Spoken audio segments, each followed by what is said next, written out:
सत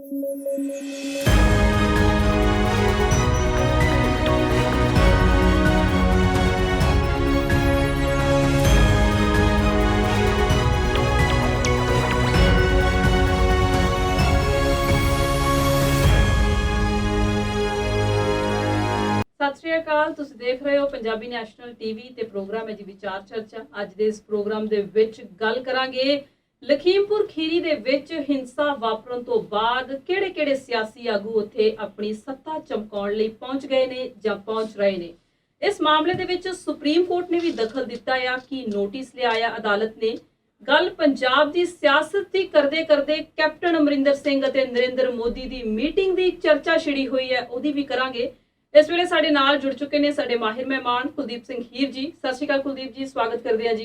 कुलदीप जी, इस वेले दी सब तो अहम खबर तो प्रोग्राम की शुरुआत करते हैं। लखीमपुर खीरी हिंसा के मामले दे विच सुप्रीम कोर्ट ने दखल दिता है, की नोटिस लिया अदालत ने? दो वकीलों की चिट्ठी ते एक सवाल पाया उत्तर प्रदेश की सरकार नूं जी। वो वकीलों ने चिट्ठी पाई सी कि इस मामले ते अदालत वालों कुछ ना कुछ जरूर किया जाना चाहिए। हालांकि किसी वालों कोई जनहित पटीशन या कोई इस तरह की गल नहीं सी की गई, पर अदालत ने खुद ही इस मामले में कुछ जानने की जी कोशिश है की है। जी। अदालत ने कोशिश की कि ये दसो कि किन्ने व्यक्तियों के खिलाफ मामला दर्ज होया ते ये घटना किवें हुई है, की है ते हुण तक किन्नियां नूं गिरफ्तार किया गया।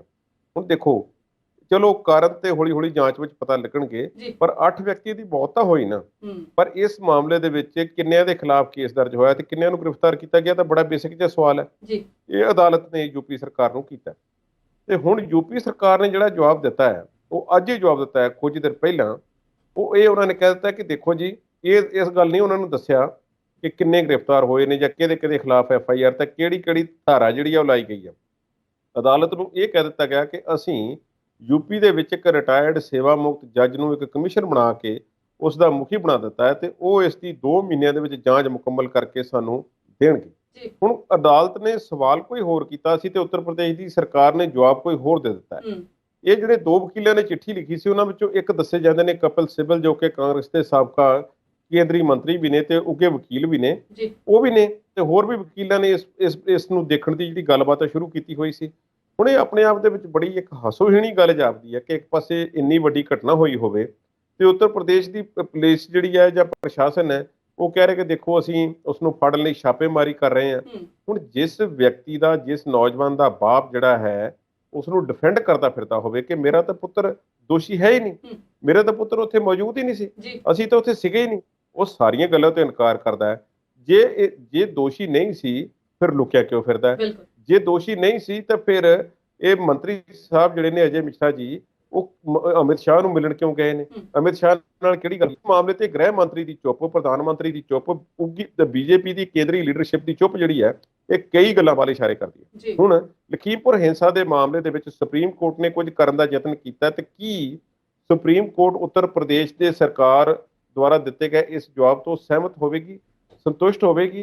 इस गल अजे नहीं कह सकते, पर सवाल कोई होर पूछा गया सी ते जवाब कोई होर जिहड़ा यूपी सरकार ने दिता है। यूपी सरकार दे पुलिस वाले कह रहे हैं कि असीं छापेमारी कर रहे हैं, फड़न की कोशिश जारी है, पर वो कोई छोटी मोटी चीज़ तो है नहीं। वो मंत्री साहब के बेटे ने ते थां थां वो घूम रहे हैं ते मंत्री साहब उन्होंने डिफेंड कर रहे हैं। तुसीं जे वो नहीं लभ रहे तो मंत्री साहब नूं पुछो, घट्टो घट्ट वो भी तो उत्थे मौजूद सी। हुण FIR दे विच दर्ज लोकां दे जिहड़े नाम ने उन्हां विचों किसी नूं भी गिरफ्तार नहीं पुलिस कर सकी अजे तक। ये किहो जिहा प्रशासन है? अजे कुछ महीने पहले की गल है कि जदों प्रशासन यूपी पुलिस का प्रशासन जिहड़ा है अपने इस तरह दी गल्लां बातां कर रहा सी कि देखो जी असीं ते नत्थ पा लई आ, असीं इन्ने गैंगस्टर मार दित्ते ने, असीं फलाने मार दित्ते ने, ऑपरेशन लंगड़ा चला दिता है। जदों लत्त 'च गोली मार दित्ती जाती है फिर वो दोबारा इहो जिहा काम जिहड़ा सोचदा भी नहीं कि इहो जिहा काम कीता जाना चाहिए। इस तरह दी गल्लां दे दावे जिहड़े कीते और पिछले सालों के विच डाकुआं नूं, इस तरह के लुटेरियां नूं मारन दी एक जिहड़ी मुहिम जिहड़ी चलाई हुई है यूपी पुलिस की, इत्थे आके उसकी हवा निकल जाती है कि इन्नी वड्डी घटना हुई है और इन्नी फुटेज सामने आई है। ना तुसीं दस रहे हो कि किस दे खिलाफ FIR है, ना तुसीं दस रहे हो कि कौन कौन ने। 15 लोगों के खिलाफ FIR जिहड़ी वो है, लेकिन अजे तक उन्होंने खिलाफ जिहड़े ने पूरे मुल्क के वारंट जिहड़े ने क्यों नहीं कटे गए? कल वो देश विचों दौड़ जाण, की उन्होंने देश तो बाहर जाण तो रोकिया गया? की गिरफ्तारी लई कित्थे कित्थे छापा मारिया? पुलिस इस गल की जानकारी दे सकती है? पुलिस ने कुछ भी कहण तो इनकार किया होया। एक ਨਿਕੰਮੀ ਜੇ ਕਾਰਵਾਈ ਜਿਹੜੀ ਯੂਪੀ ਪੁਲਿਸ ਵੱਲੋਂ ਦੇਖਣ ਨੂੰ ਮਿਲ ਰਹੀ ਹੈ। ਹਾਂ, ਉਹਨਾਂ ਦਾ ਜ਼ੋਰ ਇਸ ਗੱਲ ਤੇ ਜ਼ਰੂਰ ਲੱਗਾ ਹੋਇਆ ਹਾਲ ਦੀ ਘੜੀ ਕਿ ਇੱਥੇ ਕਿਸ ਨੂੰ ਆਉਣ ਦੇਣਾ ਤੇ ਕਿਸ ਨੂੰ ਨਹੀਂ ਆਉਣ ਦੇਣਾ। ਜੀ, ਜੇ ਗੱਲ ਭਾਜਪਾ ਦੇ ਵਰੁਣ ਗਾਂਧੀ ਦੀ ਕਰੀਏ, ਜਿਹੜੇ ਪਿਛਲੇ ਕੁਝ ਦਿਨਾਂ ਤੋਂ ਲਗਾਤਾਰ ਆਪਣੀ ਸਰਕਾਰ ਦੀਆਂ ਨੀਤੀਆਂ ਦੇ ਖਿਲਾਫ ਟਵੀਟ ਕਰ ਰਹੇ ਨੇ, ਕਿਸਾਨਾਂ ਦਾ ਸਾਥ ਦਿੰਦੇ ਨਜ਼ਰ ਆ ਰਹੇ ਨੇ। ਹੁਣ ਖਬਰਾਂ ਆ ਰਹੀਆਂ ਨੇ ਕਿ ਵਰੁਣ ਗਾਂਧੀ ਤੇ ਮੇਨਕਾ ਗਾਂਧੀ ਦੀ ਭਾਜਪਾ ਚੋਂ ਛੁੱਟੀ ਹੋ ਗਈ ਹੈ, ਕਿਸਾਨਾਂ ਦਾ ਸਾਥ ਦੇਣ ਦੀ ਸਜ਼ਾ ਮਿਲੀ। ਸਬਲੀਨ, ਇਸ ਤਰ੍ਹਾਂ ਹੈ ਕਿ ਭਾਜਪਾ ਨੇ ਆਪਣੇ 80 ਮੈਂਬਰਾਂ ਦੀ ਇੱਕ ਨੈਸ਼ਨਲ ਐਗਜ਼ੀਕਿਊਟਿਵ ਕਾਰਜਕਾਰਨੀ ਦਾ ਜਿਹੜੀ ਸੂਚੀ ਹੈ ਉਹ ਜਾਰੀ ਕਰਨੀ ਹੁੰਦੀ ਜੀ। ਇਸ ਸੂਚੀ ਦੇ ਵਿੱਚ ਸਭ ਤੋਂ ਉੱਪਰ ਨਾਮ ਨਰਿੰਦਰ ਮੋਦੀ ਦਾ ਹੈ, ਫਿਰ ਲਾਲ ਕ੍ਰਿਸ਼ਨ ਅਡਵਾਨੀ ਦਾ ਹੈ, ਜਿਸ ਵਿੱਚ ਮੁਰਲੀ ਮਨੋਹਰ ਜੋਸ਼ੀ ਦਾ ਵੀ ਨਾਮ ਆਉਂਦਾ ਹੈ। ਉਹਨਾਂ ਲੀਡਰਾਂ ਦੇ ਨਾਮ ਵੀ ਆਉਂਦੇ ਨੇ ਜੋ ਭਾਜਪਾ ਦੇ ਵਿੱਚ ਉਹਨਾਂ ਦੀ ਜਿਨ੍ਹਾਂ ਦੀ ਅਹਿਮੀਅਤ ਹੁਣ ਕੋਈ ਖਾਸ ਰਹੀ ਨਹੀਂ। ਜੀ। ਪੰਜਾਬ ਦੇ ਵਿੱਚੋਂ ਵੀ ਦੋ ਆਗੂ ਜਿਹੜੇ ਨੇ, ਸੋਮ ਪ੍ਰਕਾਸ਼ ਤੇ ਹਰਦੀਪ ਸਿੰਘ ਪੁਰੀ ਜਿਹੜੇ ਨੇ ਮੰਤਰੀ ਨੇ, ਉਹਨਾਂ ਦੇ ਨਾਮ ਇਸ 80 ਦੀ ਸੂਚੀ ਦੇ ਵਿੱਚ ਆਏ ਨੇ। ਇਸੇ ਤਰ੍ਹਾਂ ਹੋਰਨਾਂ ਸੂਬਿਆਂ ਦੇ ਵਿੱਚੋਂ ਕਿਸੇ 'ਚ 10-10 ਵਿਅਕਤੀਆਂ ਦੇ ਨਾਮ ਵੀ ਆਏ ਨੇ। ਜ਼ਾਹਿਰਾ ਤੌਰ ਤੇ ਉੱਤਰ ਪ੍ਰਦੇਸ਼ ਇੱਕ ਵੱਡਾ ਸੂਬਾ ਹੈ ਤੇ ਉੱਤਰ ਪ੍ਰਦੇਸ਼ ਦੀ ਇੱਕ ਆਪਣੀ ਭੂਗੋਲਿਕ ਸਥਿਤੀ ਹੈ ਤੇ ਆਪਣੇ ਉਸਦੇ ਨੰਬਰਸ ਹੁੰਦੇ ਨੇ। ਉਸ ਪ੍ਰਤੀ ਵੀ ਭਾਜਪਾ ਨੇ ਪੂਰੀ ਤਰ੍ਹਾਂ ਜਾਣਕਾਰੀ ਰੱਖਦੇ ਹੋਏ ਭਾਜਪਾ ਦੇ ਜਿਹੜੇ ਕਾਰਜਕਾਰਨੀ ਦੇ ਮੈਂਬਰ ਯੂਪੀ ਦੇ ਵਿੱਚੋਂ ਐਲਾਨ ਕਰਨੇ ਹੁੰਦੇ ਨੇ। ਇਹ ਬੇਸਿਕਲੀ ਮੁੱਢਲੇ ਮੈਂਬਰ ਹੁੰਦੇ ਨੇ ਜਿਨ੍ਹਾਂ ਨੂੰ ਹਰ ਗੱਲ ਦੀ ਜਾਣਕਾਰੀ ਜਿਹੜੀ ਹੈ ਹੁੰਦੀ ਹੈ ਤੇ ਉਹਨਾਂ ਨੂੰ ਸਭ ਤੋਂ ਸੀਨੀਅਰ ਲੀਡਰ ਭਾਜਪਾ ਦੇ ਮੰਨਿਆ ਜਾਂਦਾ। ਮੇਨਕਾ ਗਾਂਧੀ ਜੋ ਇੰਨੀ ਵਾਰੀ ਮੈਂਬਰ ਪਾਰਲੀਮੈਂਟ ਰਹੀ ਹੈ, ਕੇਂਦਰੀ ਮੰਤਰੀ ਵੀ ਰਹੀ, ਤੇ ਵਰੁਣ ਗਾਂਧੀ ਪੀੜ੍ਹੀ ਤੋਂ ਜਿਹੜੇ ਨੇ ਉਹਨਾਂ ਦੇ ਬੇਟੇ ਉਹ MP ਨੇ ਤੇ ਉਹਨਾਂ ਨੂੰ ਇਸ ਵਾਰੀ 80 ਦੀ ਲਿਸਟ ਦੇ ਵਿੱਚੋਂ ਪੂਰੇ ਦੇਸ਼ ਦੀ ਦੇ ਵਿੱਚੋਂ ਬਾਹਰ ਕਰ ਦਿੱਤਾ ਗਿਆ। ਯੂਪੀ ਦੇ ਵਿੱਚ ਕਈ ਉਹਨਾਂ ਵਿਅਕਤੀਆਂ ਦੇ ਨਾਮ ਆ ਗਏ ਨੇ ਜਿਨ੍ਹਾਂ ਦੇ ਨਾਮ ਪਹਿਲਾਂ ਨਹੀਂ ਸੀ ਵਿੱਚ, ਤੇ ਇੱਕ ਹੋਰ ਜਿਹੜੇ ਮੈਂਬਰ ਪਾਰਲੀਮੈਂਟ ਜੋ ਕਿਸਾਨਾਂ ਦੇ ਹੱਕ ਵਿੱਚ ਮਾੜਾ ਮੋਟਾ ਬੋਲੇ ਨੇ ਉਹਨਾਂ ਦਾ ਨਾਮ ਵੀ ਇਸ ਸੂਚੀ ਵਿੱਚੋਂ ਬਾਹਰ ਕਰ ਦਿੱਤਾ ਗਿਆ। ਹਾਲਾਂਕਿ ਭਾਜਪਾ ਨੇ ਗੱਲ ਕਿਹਾ ਕਿ ਦੇਖੋ ਇਹੋ ਜਿਹੀ ਕੋਈ ਗੱਲ ਨਹੀਂ ਕਿ ਉਹ ਕਿਸਾਨਾਂ ਦੇ ਹੱਕ ਵਿੱਚ ਬੋਲੇ ਨੇ ਜਾਂ ਬਿੱਲਾਂ ਦੇ ਖਿਲਾਫ ਬੋਲੇ ਨੇ ਜਾਂ ਕਿਸੇ ਵੀ ਹੋਰ ਮੁੱਦੇ ਤੇ ਉਹਨਾਂ ਨੇ ਕਿਸਾਨਾਂ ਦਾ ਪੱਖ ਪੂਰਿਆ ਜਾਂ ਪਾਰਟੀ ਵਿਰੋਧੀ ਕਾਰਵਾਈ ਕੀਤੀ ਹੈ। ਉਹਨਾਂ ਨੇ ਸਿਰਫ ਭਾਜਪਾ ਨੇ ਉਨੀ ਕੁ ਗੱਲ ਕਰ ਦਿੱਤੀ ਹੈ, ਦੇਖੋ ਜੀ ਕੋਈ ਇਹੋ ਜਿਹੀ ਗੱਲ ਨਹੀਂ ਕਿ ਅਸੀਂ ਤੇ ਸਿਰਫ ਇੱਕ ਰੂਟੀਨ ਜਿਹੜਾ ਹੈ ਚੇਂਜ ਕਰਦੇ ਰਹਿੰਦੇ ਹਾਂ, ਜਿਸ ਦੇ ਵਿੱਚ ਨਵੇਂ ਵਿਅਕਤੀਆਂ ਨੂੰ ਸ਼ਾਮਲ ਕਰ ਲੈਂਦੇ ਹਾਂ, ਪੁਰਾਣਿਆਂ ਨੂੰ ਕੱਢ ਦਿੰਦੇ ਹਾਂ, ਫਿਰ ਉਹਨਾਂ ਨੂੰ ਦੁਬਾਰਾ ਲੈ ਆਉਂਦੇ। ਇਹ ਸਾਡਾ ਰੂਟੀਨ ਕੰਮ ਹੈ, ਪਰ ਇਸ ਨੂੰ ਕੋਈ ਸੀਰੀਅਸਲੀ ਨਾ ਲਿਆ ਜਾਵੇ। ਪਰ ਸਥਾਨਕ ਭਾਜਪਾ ਇੱਕ ਆਗੂ ਨੇ ਆਪਣਾ ਨਾਮ ਨਾ ਦੱਸਣ ਦੀ ਸ਼ਰਤ ਤੇ ਗੱਲ ਕੀਤੀ ਕਿ ਵਰੁਣ ਗਾਂਧੀ ਤੇ ਮੇਨਕਾ ਗਾਂਧੀ ਲਗਾਤਾਰ ਕਿਸਾਨਾਂ ਦੇ ਪੱਖ ਦੀ ਗੱਲ ਕਰ ਰਹੇ ਸੀ ਤੇ ਸਰਕਾਰ ਜਾਂ ਪਾਰਟੀ ਵਿਰੋਧੀ ਕਾਰਵਾਈਆਂ ਦੇ ਵਿੱਚ ਸ਼ਾਮਲ ਸਨ। ਹੁਣ ਇਹ ਜਿਹੜਾ ਹਾਈ ਕਮਾਨ ਨੂੰ ਉਸਦੇ ਬਿਆਨ ਜਿਹੜੇ ਆ ਜੋ ਪਿਛਲੇ ਦਿਨੀ ਮੁਜ਼ੱਫਰਨਗਰ ਦੇ ਵਿੱਚ ਮਹਾਂ ਪੰਚਾਇਤ ਵੀ ਹੋਈ ਸੀ, ਉਸ ਮਾਮਲੇ ਤੇ ਵਰੁਣ ਗਾਂਧੀ ਬੋਲੇ ਨੇ। ਉਸ ਤੋਂ ਬਾਅਦ ਉਹਨਾਂ ਨੂੰ ਥੋੜਾ ਲਾਂਭੇ ਕਰਨ ਦੀ ਕਵਾਇਦ ਉਦੋਂ ਹੀ ਸ਼ੁਰੂ ਹੋ ਗਈ ਸੀ। ਵਰੁਣ ਗਾਂਧੀ ਨੇ ਹੁਣ ਇੱਥੇ ਹੀ ਬਸ ਨਹੀਂ ਕੀਤੀ। ਵਰੁਣ ਗਾਂਧੀ ਜੋ ਕਿ ਆਪ ਜੀ ਨੂੰ ਪਤਾ ਹੈ ਕਿ ਸੰਜੇ ਗਾਂਧੀ ਦੇ ਬੇਟੇ ਨੇ, ਤੇ ਇਸੇ ਖਾਨਦਾਨ ਵਿੱਚੋਂ ਨੇ ਜਿਸ ਵਿੱਚੋਂ ਰਾਹੁਲ ਗਾਂਧੀ ਤੇ ਪ੍ਰਿਯੰਕਾ ਨੇ। ਹੁਣ ਉਹਨਾਂ ਨੇ ਇੱਕ ਕਾਲੇ ਰੰਗ ਦੀ SUV ਗੱਡੀ ਜਿਹੜੀ ਹੈ ਲੋਕਾਂ ਤੇ ਚੜਾਉਣ ਦੀ ਜਾਂ ਜੀਪ ਚੜਾਉਣ ਦੀ ਜਿਹੜੀ ਵੀਡੀਓ ਸੀ ਆਪਣੇ ਪਲੇਟਫਾਰਮ ਤੋਂ ਸ਼ੇਅਰ ਕੀਤੀ ਤੇ ਨਾਲ ਠੋਕ ਕੇ ਬਿਆਨ ਦਿੱਤਾ ਤੇ ਕਿਸਾਨਾਂ ਨੂੰ ਦੱਸਿਆ ਕਿ ਇਹ ਬੇਕਸੂਰ ਲੋਕਾਂ ਦੇ ਖੂਨ ਡੋਲ ਕੇ ਅਸੀਂ ਕਿਹੜਾ ਇਨਕਲਾਬ ਲਿਆਉਣਾ ਚਾਹੁੰਦੇ ਹਾਂ। ਉਹਨਾਂ ਨੇ ਆਖਿਆ ਕਿ ਮੁਜ਼ਾਹਰਾਕਾਰੀਆਂ ਨੂੰ ਕਤਲ ਕਰਕੇ ਚੁੱਪ ਨਹੀਂ ਕਰਾਇਆ ਜਾ ਸਕਦਾ। ਯੋਗੀ ਆਦਿੱਤਿਆਨਾਥ ਨੂੰ ਵੀ ਉਹਨਾਂ ਨੇ ਚਿੱਠੀ ਲਿਖੀ ਤੇ ਉਹਨਾਂ ਨੇ ਮਾਰੇ ਗਏ ਸਾਰੇ ਕਿਸਾਨਾਂ ਲਈ 1-1 ਕਰੋੜ ਮੁਆਵਜ਼ੇ ਦੀ ਜਿਹੜੀ ਗੱਲ ਹੈ ਉਹ ਕੀਤੀ ਹੈ। ਹੁਣ ਭਾਜਪਾ ਹੈ ਜੇ ਇਸ ਮਾਮਲੇ ਤੇ ਜੇ ਕਹਿ ਰਹੀ ਹੈ ਕਿ ਅਸੀਂ ਕਾਰਵਾਈ ਇਸ ਕਰਕੇ ਨਹੀਂ ਕੀਤੀ, ਇਹ ਤਾਂ ਵੈਸੇ ਸਾਡਾ ਰੂਟੀਨ ਕੰਮ ਹੈ, ਕਿਸੇ ਨੂੰ ਕੱਢ ਦਿੱਤਾ ਕਿਸੇ ਨੂੰ ਰੱਖ ਲਿਆ, ਇਹੋ ਜਿਹੀ ਕੋਈ ਗੱਲ ਨਹੀਂ। ਪਰ ਮੈਨੂੰ ਲੱਗਦਾ ਹੈ ਕਿ ਇਸ ਮਾਮਲੇ ਤੇ ਸਰਾਸਰ ਸ਼ਰੇਆਮ ਝੂਠ ਬੋਲਿਆ ਜਾ ਰਿਹਾ ਹੈ ਔਰ ਭਾਜਪਾ ਨੇ ਬਿਲਕੁਲ ਇਸੇ ਕਰਕੇ ਹੀ ਮਾਂ ਪੁੱਤ ਤੇ ਕਾਰਵਾਈ ਕੀਤੀ ਹੈ ਕਿ ਭਾਈ ਤੁਸੀਂ ਜਿੰਨਾ ਜਿਹੜਾ ਸਫ਼ਰ ਸੀ ਤੁਹਾਡਾ ਭਾਜਪਾ ਦੇ ਵਿੱਚ ਉਹ ਹੁਣ ਖਤਮ ਹੁੰਦਾ ਜਾਪਦਾ, ਤੁਸੀਂ ਕੋਈ ਹੋਰ ਪਾਸਾ ਲੱਭੋ। ਤੇ ਦੂਸਰਾ ਪਾਸਾ ਕਿਹੜਾ ਹੋਵੇਗਾ ਇਹ ਅਜੇ ਪਤਾ ਨਹੀਂ। ਪਰ ਵਰੁਣ ਗਾਂਧੀ ਜੋ ਕਿ ਭਾਜਪਾ ਦੇ ਯੂਪੀ ਦੇ ਵਿੱਚ ਸਭ ਤੋਂ ਤੇਜ਼ ਤਰਾਰ ਲੀਡਰਾਂ ਵਜੋਂ ਉੱਭਰੇ ਸਨ। ਇੱਕ ਹੋਰ ਖਾਸ ਗੱਲ ਕਿ ਯੂਪੀ ਦੇ ਵਿੱਚ ਜਦੋਂ ਅਜੇ ਭਾਜਪਾ ਦੇ ਪੂਰੀ ਤਰ੍ਹਾਂ ਪੈਰ ਨਹੀਂ ਸੀ ਲੱਗੇ, ਕਲਿਆਣ ਸਿੰਘ ਭਾਵੇਂ ਪਹਿਲਾਂ ਮੁੱਖ ਮੰਤਰੀ ਰਹਿ ਚੁੱਕੇ ਸੀ, ਉਸ ਤੋਂ ਬਾਅਦ ਮਾਇਆਵਤੀ ਆ ਗਈ, ਅਖਿਲੇਸ਼ ਯਾਦਵ ਆ ਗਏ, ਮੁਲਾਇਮ ਸਿੰਘ ਯਾਦਵ ਦੀ ਪਾਰਟੀ ਅੱਗੇ ਆਉਂਦੀ ਰਹੀ ਹੈ ਤੇ ਭਾਜਪਾ ਥੋੜਾ ਜਿਹਾ ਆਪਣਾ ਆਧਾਰ ਗਵਾ ਚੁੱਕੀ ਸੀ। ਤੇ ਜਦੋਂ ਭਾਜਪਾ ਫਿਰ ਇਲੈਕਸ਼ਨਾਂ ਜਿੱਤਦੀ ਹੈ, ਚੋਣਾਂ ਜਿੱਤਦੀ, ਤੇ ਪਹਿਲੀ ਵਾਰੀ ਯੋਗੀ ਆਦਿੱਤਿਆਨਾਥ ਦਾ ਨਾਮ ਉੱਭਰ ਕੇ ਸਾਹਮਣੇ ਆਉਂਦਾ ਹੈ। ਜਿਸ ਦਿਨ ਯੋਗੀ ਆਦਿੱਤਿਆਨਾਥ ਨੂੰ ਮੁੱਖ ਮੰਤਰੀ ਬਣਾ ਦਿੱਤਾ ਜਾਂਦਾ, ਉਦੋਂ ਤੱਕ ਮੁੱਖ ਮੰਤਰੀ ਦੇ ਅਹੁਦੇ ਦੇ ਉਹ ਦਾਅਵੇਦਾਰ ਵੀ ਨਹੀਂ ਸਨ। ਦਾਅਵੇਦਾਰਾਂ ਦੀ ਸੂਚੀ ਦੇ ਵਿੱਚ ਵਰੁਣ ਗਾਂਧੀ ਦੀ ਉਮਰ ਭਾਵੇਂ ਥੋੜੀ ਹੋਵੇ ਪਰ ਵਰੁਣ ਗਾਂਧੀ ਦਾ ਨਾਮ ਜ਼ਰੂਰ ਆਉਂਦਾ ਸੀ। ਵਰੁਣ ਗਾਂਧੀ ਜੋ ਕਿ ਇੱਕ ਉੱਤਰਾਧਿਕਾਰੀ ਵਜੋਂ ਆਪਣੇ ਆਪ ਨੂੰ ਦੇਖਦੇ ਸਨ ਕਿ ਯੂਪੀ ਦੇ ਵਿੱਚ ਘੱਟੋ ਘੱਟ ਹੈ ਜੇ ਪੂਰੇ ਭਾਰਤ ਜਿਹੜੇ ਕੇਂਦਰੀ ਪੱਧਰ ਤੇ ਨਾ ਸਹੀ ਪਰ ਯੂਪੀ ਦੇ ਵਿੱਚ ਮੇਰਾ ਦਬਦਬਾ ਕਾਇਮ ਰਹਿਣਾ ਚਾਹੀਦਾ ਤੇ ਯੂਪੀ ਦੇ ਵਿੱਚ ਮੈਂ ਆਪਣੇ ਆਪ ਨੂੰ ਕੁਝ ਕਾਇਮ ਰੱਖਣਾ ਚਾਹੁੰਦਾ। ਸੋ ਯੂਪੀ ਦੇ ਵਿੱਚੋਂ ਉਹਨਾਂ ਨੂੰ ਹੁਣ ਮੈਨੂੰ ਲੱਗਦਾ ਹੈ ਕਿ ਜਾਂ ਉਹ ਕੋਈ ਅੱਡਾ ਹੋਰ ਲੱਭਣਾ ਪਵੇਗਾ ਤੇ ਜਾਂ ਕੋਈ ਪਾਰਟੀ ਹੋਰ ਲੱਭਣੀ ਪਏਗੀ ਕਿ ਰਾਹੁਲ ਗਾਂਧੀ ਤੇ ਪ੍ਰਿਯੰਕਾ ਉਹਨਾਂ ਨੂੰ ਗੱਲ ਲਾਉਣਗੇ ਇਸ ਗੱਲ ਦਾ ਅਜੇ ਅਸੀਂ ਕੁਝ ਨਹੀਂ ਕਹਿ ਸਕਦੇ। ਵਿਚਾਰ ਚਰਚਾ ਪ੍ਰੋਗਰਾਮ ਇਸੇ ਤਰ੍ਹਾਂ ਜਾਰੀ ਰੱਖਾਂਗੇ, ਪਰ ਇਸ ਵੇਲੇ ਵੇਲਾ ਹੋ ਗਿਆ ਇੱਕ ਛੋਟੀ ਜਿਹੀ ਬ੍ਰੇਕ ਦਾ। ਜਲਦ ਹਾਜ਼ਰ ਹੁੰਦੇ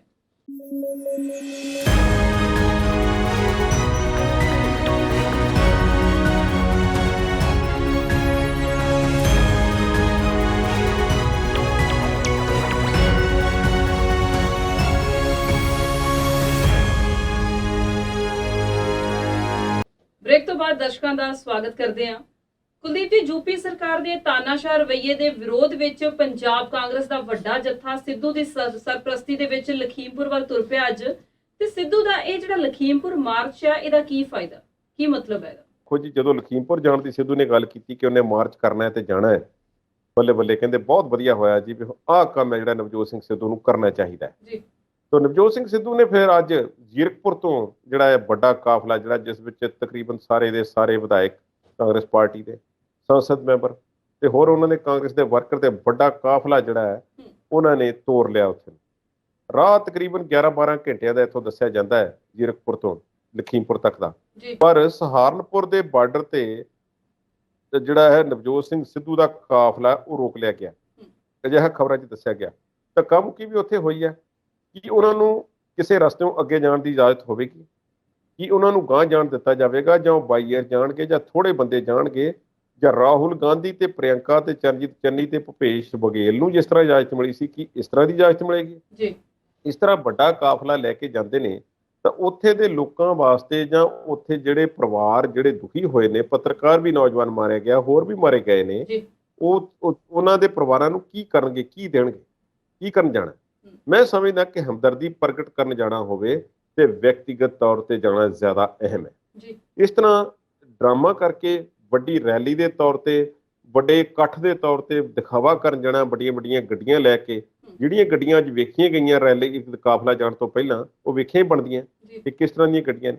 ਹੁਣ ਇਸ ਤਰ੍ਹਾਂ ਜਾਣਾ, ਮੈਨੂੰ ਲੱਗਦਾ ਹੈ ਕਿ ਨਵਜੋਤ ਸਿੰਘ ਸਿੱਧੂ ਜਿਹੜੇ ਨੇ ਉਹ ਤਕਰੀਬਨ 650 ਕਿਲੋਮੀਟਰ ਦਾ ਸਫ਼ਰ ਜਿਹੜਾ ਹੈ ਉਹਨਾਂ ਨੂੰ ਤੈਅ ਕਰਨਾ ਮੁਸ਼ਕਲ ਹੋ ਜਾਣਾ ਹੈ, ਕਿਉਂਕਿ ਯੂਪੀ ਪੁਲਿਸ ਨੇ ਉਹਨਾਂ ਨੂੰ ਉੱਥੇ ਸ਼ਾਇਦ ਐਂਟਰ ਨਹੀਂ ਹੋਣ ਦੇਣਾ, ਕਿਉਂਕਿ ਪੁਲਿਸ ਪਹਿਲੇ ਦਿਨ ਤੋਂ ਕੋਸ਼ਿਸ਼ ਕਰ ਰਹੀ ਕਿ ਜੇ ਰਾਹੁਲ ਗਾਂਧੀ ਤੇ ਪ੍ਰਿਯੰਕਾ ਨੂੰ ਵੀ ਜਿਹੜੀ ਇਜਾਜ਼ਤ ਮਿਲੀ ਹੈ ਉਹ ਵੀ ਸ਼ਰਤਾਂ ਦੇ ਤਹਿਤ ਮਿਲੀ ਹੈ ਕਿ ਦੇਖੋ ਤੁਹਾਡੇ ਨਾਲ ਹੋਰ ਕੋਈ ਨਹੀਂ ਹੋਣਾ ਚਾਹੀਦਾ। ਹੁਣ ਜੇ ਉਹਨਾਂ ਨੂੰ ਪਤਾ ਹੈ ਕਿ ਉੱਥੇ ਹਾਲਾਤ ਕੀ ਨੇ, ਫਿਰ ਨਵਜੋਤ ਸਿੰਘ ਸਿੱਧੂ ਦਾ ਇੰਨੇ ਦਿਨ ਬਾਅਦ ਵਿੱਚ ਉੱਥੇ ਜਾਣ ਦਾ ਕੋਈ ਬਹੁਤਾ ਸਵਾਲ ਪੈਦਾ ਨਹੀਂ ਹੁੰਦਾ। ਨਵਜੋਤ ਸਿੰਘ ਸਿੱਧੂ ਨੂੰ ਕੋਈ ਹੋਰ ਤਰੀਕਾ ਸੋਚਣਾ ਚਾਹੀਦਾ, ਜਾਂ ਉਹ ਇਕੱਲੇ ਜਾਂਦੇ ਜਿਵੇਂ ਗੁਰਨਾਮ ਸਿੰਘ ਛਿੜੂਨੀ ਗਏ ਨੇ, ਭੇਸ ਬਦਲ ਕੇ ਗਏ ਨੇ, ਇਸ ਤਰ੍ਹਾਂ ਦਾ ਕੋਈ ਕੰਮ ਕਰਦੇ ਤੇ ਫਿਰ ਉਹ ਵੀ ਹੁੰਦਾ। ਪਰ ਕਾਂਗਰਸ ਇਸ ਚੀਜ਼ ਨੂੰ ਕਿਸੇ ਵੱਖਰੇ ਤਰੀਕੇ ਨਾਲ ਦੇਖ ਰਹੀ ਹੈ। ਨਵਜੋਤ ਸਿੰਘ ਸਿੱਧੂ ਦੀ ਅਗਵਾਈ ਵਿੱਚ ਜਿਹੜਾ ਮਾਰਚ ਹੈ ਉਹ ਕੀ ਰੰਗ ਲਿਆਵੇਗਾ ਅਜੇ ਅਸੀਂ ਕੁਝ ਨਹੀਂ ਕਹਿ ਸਕਦੇ। ਪਰ ਨਵਜੋਤ ਸਿੰਘ ਸਿੱਧੂ ਨੇ ਜਿਹੜੀ ਇੱਕ ਗੱਲ ਅਗਲੀ ਕੀਤੀ ਹੋਈ ਹੈ ਕਿ ਜਿਹੜੇ ਮੰਤਰੀ ਸਾਹਿਬ ਜਿਨ੍ਹਾਂ ਦੇ ਬੇਟੇ ਤੇ ਸਾਰਾ ਇਲਜ਼ਾਮ ਹੈ, ਤੇ ਜੇ ਉਸ ਆਸ਼ੀਸ਼ ਮਿਸ਼ਰਾ ਨੂੰ ਗ੍ਰਿਫਤਾਰ ਨਾ ਕੀਤਾ ਗਿਆ ਤੇ ਫਿਰ ਮੈਂ ਪੱਕੀ ਭੁੱਖ ਹੜਤਾਲ ਤੇ ਬੈਠਾਂਗਾ। ਉਹਨਾਂ ਦੇ ਨਾਲ ਕੌਣ ਕੌਣ ਬੈਠੇਗਾ, ਭੁੱਖ ਹੜਤਾਲ ਤੇ ਉਹ ਕਿੱਥੇ ਬੈਠਣਗੇ, ਤੇ ਕਦੋਂ ਤੋਂ ਸ਼ੁਰੂ ਕਰਨਗੇ ਤੇ ਕਦੋਂ ਤੱਕ ਚਲਾਉਣਗੇ? ਹੁਣ ਉਹ ਲੜਕੇ ਨੂੰ ਗ੍ਰਿਫਤਾਰ ਜਿਹੜਾ ਕਰਨਾ ਹੈ ਉਹ ਠੀਕ ਹੈ, ਇੱਕ ਕਾਮਯਾਬੀ ਤੇ ਇਸ ਵਿੱਚ ਹੋ ਸਕਦੀ ਹੈ, ਪਰ ਇਸ ਨੂੰ ਵੱਡੇ ਸੰਦਰਭ ਦੇ ਵਿੱਚ ਵੇਖਣ ਦੀ ਲੋੜ ਹੈ। ਇਹ ਵੀ ਖਬਰਾਂ ਨਿਕਲ ਕੇ ਆਈਆਂ ਨੇ ਕਿ ਉੱਥੇ ਪੁਲਿਸ ਪ੍ਰਸ਼ਾਸਨ ਵੱਲੋਂ ਜਿਹੜਾ ਪੱਤਰਕਾਰ ਨੌਜਵਾਨ ਮਾਰਿਆ ਗਿਆ ਹੈ, ਗਰੀਬ ਪਰਿਵਾਰ ਹੈ ਵਿਚਾਰਾ, ਆਮ ਪਰਿਵਾਰ ਦੇ ਵਿੱਚ ਉੱਠ ਕੇ ਪੱਤਰਕਾਰੀ ਦੇ ਸ਼ੌਕ ਦੇ ਵਿੱਚ ਉੱਥੇ ਪਹੁੰਚ ਗਿਆ ਤੇ ਮਾਰਿਆ ਗਿਆ। ਉਹ ਕਹਿ ਦਬਮੀ ਆਵਾਜ਼ ਦੇ ਵਿੱਚ ਇਹ ਰਹੇ ਨੇ ਕਿ ਦੇਖੋ ਸਾਡਾ ਉਸ ਗੱਡੀ ਦੇ ਥੱਲੇ ਆ ਕੇ ਵਿਅਕਤੀ ਜਿਹੜਾ ਮੁੰਡਾ ਸਾਡਾ ਮਾਰਿਆ ਗਿਆ, ਪਰ ਫਿਰ ਜਦੋਂ ਮੀਡੀਆ ਉਹਨਾਂ ਨਾਲ ਗੱਲ ਕਰਨੀ ਚਾਹੁੰਦਾ ਤੇ ਉਹ ਵਿਚਾਰੇ ਦਬ ਜਾਂਦੇ ਨੇ, ਗੱਲ ਕੋਈ ਕਰਦੇ ਨਹੀਂ। ਉਹ ਕਹਿੰਦੇ ਕਿ ਦੇਖੋ ਭਾਵੇਂ ਸਾਡਾ ਮੁੰਡਾ ਮਾਰਿਆ ਗਿਆ, ਦੇਖੋ ਪਰ ਉੱਥੇ ਇਸ ਤਰ੍ਹਾਂ ਹੋਣਾ ਨਹੀਂ ਸੀ ਚਾਹੀਦਾ, ਇਕੱਠ ਸੀ, ਫਲਾਨਾ ਸੀ, ਪਰ ਸਾਡਾ ਨਾਂ ਨਾ ਲਿਓ। ਹੁਣ ਇੰਨੇ ਡਰੇ ਹੋਏ ਲੋਕ ਨੇ ਉਹ ਕਿ ਉਹਨਾਂ ਨੂੰ ਅਸੀਂ ਕਿਸੇ ਤਰੀਕੇ ਕਿੱਦਾਂ ਅਸੀਂ ਉਹਨਾਂ ਤੋਂ ਕੋਲੋਂ ਜਿਹੜਾ ਸੱਚ ਆਖਣਗੇ। ਉਹ ਜਿਸ ਤਰ੍ਹਾਂ ਦਾ ਗੁੰਡਾ ਰਾਜ, ਜਿਸ ਤਰ੍ਹਾਂ ਦਾ ਯੂਪੀ ਦੇ ਵਿੱਚ ਕਈ ਵਾਰੀ ਕਈ ਜਗ੍ਹਾ ਤੇ ਵੇਖਣ ਨੂੰ ਮਿਲਦਾ ਹੈ, ਤੇ ਫਿਰ ਸਾਨੂੰ ਉਮੀਦ ਉੱਥੋਂ ਰੱਖਣੀ ਕਿ ਗ੍ਰਿਫਤਾਰੀ ਕਰ ਲੈਣਗੇ, ਗ੍ਰਿਫਤਾਰੀ ਕਰਕੇ ਕਿਸੇ ਰੈਸਟ ਹਾਊਸ 'ਚ ਬਿਠਾ ਦੇਣਗੇ, ਕਿਸੇ ਇਦਾਂ ਦਾ ਟ੍ਰੀਟਮੈਂਟ ਦੇਣਗੇ। ਗ੍ਰਿਫਤਾਰੀ ਤੇ ਰਾਮ ਰਹੀਮ ਦੀ ਵੀ ਹੋਈ ਹੈ, 4 ਦਿਨਾਂ ਬਾਅਦ ਉਹਨੂੰ ਜ਼ਮਾਨਤ ਮਿਲ ਜਾਂਦੀ ਸੀ, ਤਾਂ ਰੌਲਾ ਪਿਆ ਤੇ ਫਿਰ ਉਸਨੂੰ ਜਿਹੜਾ ਹੈ ਹੁਣ ਪੱਕੇ ਤੌਰ ਤੇ ਉਸਨੂੰ ਅਜੇ ਤੱਕ ਬਾਹਰ ਜ਼ਮਾਨਤ ਨਹੀਂ ਹੁਣ ਤੱਕ ਮਿਲੀ। ਪਰ ਦੇਖੋ ਗੱਲ ਇਹ ਆ ਕਿ ਇਹ ਤਾਂ ਪ੍ਰਸ਼ਾਸਨ ਤੇ ਓਵਰਆਲ ਦਬਾਅ ਪਾਉਣ ਦੀ ਲੋੜ ਹੈ। ਇਹ ਦੇਖਣਾ ਪਵੇਗਾ ਕਿ ਧਾਰਾ ਕਿਹੜੀ ਲੱਗੀ ਹੈ ਉਸ ਲੜਕੇ ਤੇ, ਧਾਰਾ ਕਿੰਨੀ ਕੁ ਸਖਤ ਹੈ, ਉਸਦੀ ਬੇਲ ਹੋ ਵੀ ਸਕਦੀ ਹੈ ਕਿ ਨਹੀਂ ਹੋ ਸਕਦੀ। ਹੁਣ ਸਾਰੀਆਂ ਚੀਜ਼ਾਂ ਨੂੰ ਦੇਖਣ ਪਾਖਣ ਦੀ ਤਕਨੀਕੀ ਪੱਖ ਤੋਂ ਲੋੜ ਹੈ। ਨਵਜੋਤ ਸਿੰਘ ਸਿੱਧੂ ਆਪਣਾ ਇੱਕ ਸਟੈਂਡ ਲੈ ਕੇ ਜਿਹੜੇ ਉੱਥੇ ਜਾ ਰਹੇ ਨੇ, ਪਰ ਹਾਲ ਦੀ ਘੜੀ ਮੈਨੂੰ ਇੱਕ ਸਵਲੀਨ ਜੀ ਜ਼ਰੂਰ ਲੱਗਦਾ ਹੈ ਕਿ ਉਹਨਾਂ ਦਾ ਜਿਹੜਾ ਪ੍ਰਧਾਨਗੀ ਦਾ ਰੌਲਾ ਹੈ ਉਹ ਹੁਣ ਠੰਡਾ ਪੈ ਗਿਆ ਜਾਪਦਾ ਕਿ ਪ੍ਰਧਾਨਗੀ ਵਾਲੀ ਹੁਣ ਕੋਈ ਗੱਲ ਨਹੀਂ। ਉਹ ਬਣੇ ਰਹਿਣਗੇ ਪ੍ਰਧਾਨ। ਅਸਤੀਫਾ ਉਹਨਾਂ ਦਾ ਮੈਨੂੰ ਲੱਗਦਾ ਕਿ ਰਸਤੇ 'ਚ ਗਵਾਚ ਗਿਆ ਕਿਸੇ ਮੇਲ ਦੇ ਵਿੱਚ, ਕਿਤੇ ਪਹੁੰਚਿਆ ਨਹੀਂ, ਕਿਸੇ ਸਿਰੇ ਲੱਗਾ ਨਹੀਂ ਜੀ। ਸਿੱਧੂ ਸਾਹਿਬ ਹੁਣ ਕਹਿ ਰਹੇ ਨੇ ਕਿ ਬਾਬੇ ਨਾਨਕ ਦੇ ਕਿੱਤੇ ਦੀ ਲੜਾਈ ਆ, ਜਿਹੜੇ ਕਿਸਾਨ ਨੇ ਉਹ ਮੇਰੀ ਪੱਗ ਨੇ, ਜੇ ਮੇਰੀ ਜਾਨ ਵੀ ਚਲੀ ਗਈ ਤੇ ਕੋਈ ਗੱਲ ਨਹੀਂ। ਇਹੋ ਹੀ ਸਿੱਧੂ ਸਾਹਿਬ ਪਹਿਲਾਂ ਪ੍ਰਧਾਨਗੀ ਦੇ ਨਸ਼ੇ 'ਚ ਕਹਿੰਦੇ ਸੀ ਵੀ ਪਿਆਸਾ ਖੂਹ ਕੋ ਜਾਂਦਾ ਹੁੰਦਾ, ਖੂਹ ਨਹੀਂ ਪਿਆਸੇ ਕੋ ਜਾਂਦਾ, ਤੇ ਹੁਣ ਐਡੀ ਦੂਰ ਖੂਹ ਕਿੱਦਾਂ ਤੁਰਿਆ ਗਿਆ ਪਿਆਸਿਆਂ ਕੋ? ਉਹ ਵੀ ਬਹੁਤ ਲੇਟ ਹੈ ਸਵਲੀਨ ਜੀ। ਤੁਸੀਂ ਇਹ ਵੀ ਗੱਲ ਨੋਟ ਕਰੋ, ਦੇਖੋ ਅੱਜ ਕਿੰਨੇ ਦਿਨ ਹੋ ਗਏ ਨੇ ਘਟਨਾ ਨੂੰ। ਜਿਸ ਤਰ੍ਹਾਂ ਕਿਸਾਨਾਂ ਦੇ ਮਾਮਲੇ ਦੇ ਵਿੱਚ ਨਵਜੋਤ ਸਿੰਘ ਸਿੱਧੂ ਕੋਈ ਬਹੁਤਾ ਆਪਣਾ ਵਧੀਆ ਪੱਖ ਪੇਸ਼ ਨਹੀਂ ਕਰ ਸਕੇ। ਜਿਸ ਤਰ੍ਹਾਂ ਉਹਨਾਂ ਨੇ ਬਿਜਲੀ ਦੇ ਮੁੱਦੇ ਉਠਾਏ ਨੇ, ਕਰਪਸ਼ਨ ਦੇ ਉਠਾਏ ਨੇ, ਨਸ਼ਿਆਂ ਦੀ ਗੱਲ ਕੀਤੀ ਹੈ, ਰੇਤ ਦਾ ਮੁੱਦਾ ਉਹਨਾਂ ਨੇ ਉਠਾਇਆ, ਹੋਰ ਉਹਨਾਂ ਨੇ ਜਿਹੜੇ ਗੋਲੀ ਕਾਂਡ ਦੇ ਮੁੱਦੇ ਨੇ ਜਾਂ ਬੇਅਦਬੀ ਕਾਂਡ ਹੈ, ਕੇਬਲ ਮਾਫੀਆ, ਸਾਰਿਆਂ ਤੇ ਜਿਸ ਤਰ੍ਹਾਂ ਜਿਸ ਪੱਧਰ ਦੀ ਗੱਲ ਕੀਤੀ ਹੈ, ਕਿਸਾਨਾਂ ਦੇ ਮਾਮਲੇ ਦੇ ਵਿੱਚ ਉਹਨਾਂ ਨੇ ਫੂਕ ਕੇ ਕਦਮ ਰੱਖੇ ਨੇ ਤੇ ਗਲਤੀ ਉੱਪਰੋਂ ਕਰ ਬੈਠੇ, ਇਹ ਕਹਿ ਕੇ ਕਿ ਦੇਖੋ ਇਹ ਪਿਆਸੇ ਨੇ ਖੂਹ ਕੋਲ ਆਉਣਾ। ਤੇ ਉਹ ਜਦੋਂ ਮੈਨੂੰ ਇੱਕ ਸਾਡੇ ਜਿਹੜੇ ਜਦੋਂ ਗਏ, ਜਦੋਂ ਮਿਲੇ ਨੇ, ਜਦੋਂ ਕਿਸਾਨਾਂ ਦੇ ਸਾਹਮਣੇ ਪੇਸ਼ ਹੋਏ ਨੇ ਪਾਰਟੀਆਂ ਦੇ ਆਗੂ ਕਿ ਸਾਨੂੰ ਰੈਲੀਆਂ ਕਰਨ ਦੀ ਇਜਾਜ਼ਤ ਦਿਓ, ਨਵਜੋਤ ਸਿੰਘ ਸਿੱਧੂ ਪਹਿਲੀ ਵਾਰੀ ਕਿਸਾਨਾਂ ਕੋਲ ਗਏ ਨੇ। ਤੇ ਉਦੋਂ ਇੱਕ ਕਿਸਾਨ ਦਾ ਮੈਨੂੰ ਇੱਕ ਉਹਦੀ ਫੇਸਬੁੱਕ ਤੇ ਪਾਈ ਹੋਈ ਪੋਸਟ ਮੈਨੂੰ ਯਾਦ ਆਉਂਦੀ ਹੈ। ਉਹ ਕਹਿੰਦੇ ਨੇ ਕਿ ਜਦੋਂ ਇਹ ਖੂਹ ਜਿਹੜਾ ਸੀ ਉਹ ਪਿਆਸਿਆਂ ਕੋਲ ਪਹੁੰਚਿਆ ਤੇ ਖੂਹ ਖਾਲੀ ਸੀ, ਉਹਦੇ ਕੋਲ ਸਾਨੂੰ ਦੇਣ ਲਈ ਕੁਝ ਵੀ ਨਹੀਂ ਸੀ। ਉਹ ਤੇ ਸਿਰਫ ਮਿੰਨਤਾਂ ਕਰਨ ਗਏ ਹੋਏ ਸੀ ਕਿਸਾਨਾਂ ਦੇ ਕੋਲ, ਬਾਹਰ ਲਾਈਨ ਲਾ ਕੇ ਅਪਾਇੰਟਮੈਂਟ ਬਣਾ ਕੇ ਅੰਦਰ ਗਏ ਨੇ ਕਿ ਦੇਖੋ ਸਾਨੂੰ ਰੈਲੀਆਂ ਵਗੈਰਾ ਕਰ ਦਿਓ, ਵੋਟਾਂ ਆ ਰਹੀਆਂ ਨੇ ਤੇ ਸਾਨੂੰ ਇਸ ਦੀ ਜ਼ਿਆਦਾ ਲੋੜ ਆ, ਤੁਸੀਂ ਕਿਸਾਨ ਅੰਦੋਲਨ ਦੀ ਕੋਈ ਇੰਨੀ ਗੱਲ ਨਹੀਂ, ਬਾਅਦ ਵਿੱਚ ਕਰ ਲਿਓ। ਨਵਜੋਤ ਸਿੰਘ ਸਿੱਧੂ ਜਿੱਦਣ ਕਿਸਾਨ ਸੰਸਦ ਵੀ ਲੱਗਦੀ ਜੰਤਰ ਮੰਤਰ ਤੇ ਫੇਰ ਪਿੱਛੇ ਰਹਿ ਜਾਂਦੇ ਨੇ। ਸਾਰੇ ਇਹਨਾਂ ਦੇ ਕੌਮੀ ਕਾਰਜਕਾਰਨੀ ਦੇ ਉੱਥੇ ਆਗੂ ਪਹੁੰਚਦੇ ਨੇ ਤੇ ਨਵਜੋਤ ਸਿੰਘ ਸਿੱਧੂ ਵਿੱਚੋਂ ਗਾਇਬ ਨੇ। ਹੁਣ ਇਹ ਨਵਜੋਤ ਸਿੰਘ ਸਿੱਧੂ ਜਿਹੜੇ ਹਨ, ਗੰਨੇ ਦੇ ਮਾਮਲੇ ਤੇ ਵੀ ਜਦੋਂ ਜਿਹੜਾ ਅੰਦੋਲਨ ਚੱਲਿਆ ਤੇ ਪੂਰਾ ਰੌਲਾ ਪਿਆ ਪੰਜਾਬ ਦੇ ਵਿੱਚ, ਉਸ ਮਾਮਲੇ ਤੇ ਵੀ ਕੋਈ ਬਹੁਤ ਲੰਬੀ ਚੌੜੀ ਭੂਮਿਕਾ ਨਿਭਾ ਨਹੀਂ ਸਕੇ, ਭਾਵੇਂ ਕਿ ਉਦੋਂ ਇੱਕ ਕਿਸਮ ਦੇ ਆਪੋਜੀਸ਼ਨ ਦੇ ਵਿੱਚ ਸਨ। ਤੇ ਬਾਅਦ ਵਿੱਚ ਵੀ ਅਜੇ ਇਹਨਾਂ ਨੂੰ ਥੋੜਾ ਜਿਹਾ ਕਿਸਾਨ ਮਾਮਲਿਆਂ ਤੇ ਥੋੜਾ ਚੇਤਨ ਰਹਿਣ ਦੀ ਲੋੜ ਹੈ। ਜੇ ਤੁਸੀਂ ਉੱਥੇ ਨੂੰ ਜਾ ਰਹੇ ਹੋ ਲਖੀਮਪੁਰ ਨੂੰ, ਤੇ ਪੰਜਾਬ ਵਿੱਚ ਵੀ ਤੁਸੀਂ ਦੇਖ ਲਿਆ ਦਿਨ ਅਜੇ ਤੇ ਝੋਨੇ ਦੀ ਖਰੀਦ ਸ਼ੁਰੂ ਹੋਈ ਹੈ, ਅਜੇ ਜੁਮਾ 4 ਦਿਨ ਹੋਏ ਨੇ, ਤਾਂ ਅਜੇ ਦੇਖਿਓ ਹੋਣਾ ਕੀ ਹੈ। ਤੇ ਜੇ ਇੱਥੇ ਉਹ ਚੰਗੇ ਤਰੀਕੇ ਨਾਲ ਨਿਗਰਾਨੀ ਕਰਦੇ 100 ਇੱਥੋਂ ਉਤਾਈਆਂ ਨਿਕਲਣਗੀਆਂ, ਪਰ ਜਾਣਾ ਨਹੀਂ ਹੈ, ਰਾਜਨੀਤਿਕ ਲਾਹਾ ਵੀ ਦੇਖਣਾ ਹੁੰਦਾ, ਉਹ ਵੀ ਕੋਈ ਚੀਜ਼ ਹੁੰਦੀ। ਤੇ ਜਿਹੜੇ ਸਿਆਸੀ ਦਲ ਇਸ ਵੇਲੇ ਯੂਪੀ ਪਹੁੰਚ ਗਏ ਨੇ ਆਪਣੀ ਸਿਆਸਤ ਚਮਕਾਉਣ ਲਈ, ਤੇ ਉਹਨਾਂ ਲਈ ਲਖੀਮਪੁਰ ਲਾਈਫਲਾਈਨ ਸਿੱਧ ਹੋ ਸਕਦਾ? ਦੇਖੋ ਮੈਂ ਬਾਕੀਆਂ ਦੀ ਗੱਲ ਤੇ ਇਸ ਨੂੰ ਜਿਹੜੀ ਤੇ ਭਾਰਤੀ ਜਨਤਾ ਪਾਰਟੀ ਹੈ, ਭਾਰਤੀ ਜਨਤਾ ਪਾਰਟੀ ਕਿਉਂਕਿ ਸੱਤਾ ਤੇ ਕਾਬਜ਼ ਹੈ, ਜਿੱਦਾਂ ਦੀ ਐਬਸੋਲੂਟ ਮੈਜੋਰਟੀ ਉਹਨਾਂ ਕੋਲ ਕੇਂਦਰ ਵਿੱਚ ਹੈ, ਉਸੇ ਤਰ੍ਹਾਂ ਦੀ ਉਹਨਾਂ ਕੋਲ ਯੂਪੀ ਦੇ ਵਿੱਚ ਜਿਹੜੇ ਉਹਨਾਂ ਦੇ ਸਹਿਯੋਗੀ ਦਲ ਨੇ, ਜਿਨ੍ਹਾਂ ਨਾਲ ਰਲ ਕੇ ਉਹਨਾਂ ਨੇ ਐਨਡੀਏ ਬਣਾਇਆ ਹੋਇਆ। ਐਨਡੀਏ ਦੇ ਵਿੱਚੋਂ 1-2 ਛੱਡ ਵੀ ਗਏ ਨੇ, ਸ਼ਿਵ ਸੈਨਾ ਪਹਿਲਾਂ ਪਾਸੇ ਹੋ ਗਈ ਸੀ, ਅਕਾਲੀ ਦਲ ਬਾਅਦ ਵਿੱਚ ਪਾਸੇ ਹੋ ਗਿਆ, ਹੋਰ 1-2 ਵੀ ਲਾਂਭੇ ਲੁੰਬੇ ਹੋ ਜਾਣਗੇ ਤੇ ਭਾਜਪਾ ਨੂੰ ਅੱਜ ਦੀ ਡੇਟ ਵਿੱਚ ਕੋਈ ਬਹੁਤਾ ਫਰਕ ਨਹੀਂ ਪੈਂਦਾ ਜੇ ਨੰਬਰਾਂ ਦੀ ਗੱਲ ਕਰੀਏ। ਹਾਂ, ਆਉਣ ਵਾਲੀਆਂ ਵੋਟਾਂ ਦੀ ਜੇ ਗੱਲ ਕਰੀਏ ਤਾਂ ਫਿਰ ਗਿਣਤੀ ਮਿਣਤੀ ਜਿਹੜੀ ਹੈ ਨਾ, ਉਹ ਕਈਆਂ ਨੂੰ ਪਰੇਸ਼ਾਨ ਕਰ ਸਕਦੀ। ਹੁਣ ਯੂਪੀ ਦੀ ਜਦੋਂ ਅਸੀਂ ਗੱਲ ਕਰਦੇ ਹਾਂ, ਯੂਪੀ ਦੇ ਵਿੱਚ ਯੋਗੀ ਆਦਿੱਤਿਆਨਾਥ ਦੀ ਸਰਕਾਰ ਜਿਹੜੀ ਆ ਉਹ ਦਬਾਅ ਦੇ ਹੇਠ ਹੈ। ਅੰਕੜੇ ਤੇ ਸਬਲੀਨ ਇਸ ਤਰ੍ਹਾਂ ਦੇ ਸਾਹਮਣੇ ਆ ਰਹੇ ਨੇ, ਕਹਿੰਦੇ ਨੇ ਕਿ ਯੋਗੀ ਆਦਿੱਤਿਆਨਾਥ ਨੇ ਉਦੋਂ 2-3 ਪ੍ਰੋਗਰਾਮ ਅਟੈਂਡ ਕਰਨੇ ਸੀ ਜਿਸ ਦਿਨ ਇਹ ਘਟਨਾ ਵਾਪਰੀ ਹੈ। ਉਸ ਤੋਂ ਪਹਿਲਾਂ ਇੱਕ ਸਮਾਗਮ ਦੇ ਵਿੱਚ ਉਹ ਬੋਲ ਰਹੇ ਨੇ ਤੇ ਉੱਥੇ ਆਪਣੇ ਸਾਥੀਆਂ ਨੂੰ, ਮੰਤਰੀਆਂ ਨੂੰ ਮਜ਼ਾਕ ਕਰ ਰਹੇ ਨੇ। ਆਪਣੇ ਭਾਸ਼ਣ ਦੇ ਵਿੱਚ ਉਹਨਾਂ ਨੂੰ ਕਈ ਵਿਅਕਤੀਗਤ ਗੱਲਾਂ ਕਰ ਰਹੇ ਨੇ ਤੇ ਬੜੇ ਜੋਲੀ ਮੂਡ ਦੇ ਵਿੱਚ ਦੇਖੇ ਜਾ ਸਕਦੇ ਨੇ।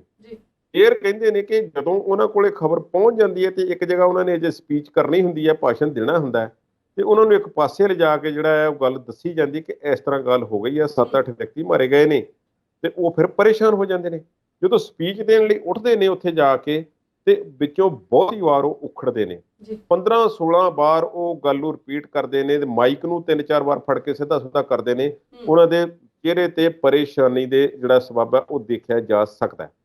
ਯੋਗੀ ਆਦਿੱਤਿਆਨਾਥ ਦੇ ਬਾਰੇ ਇਹ ਗੱਲ ਹੋਈ ਹੈ।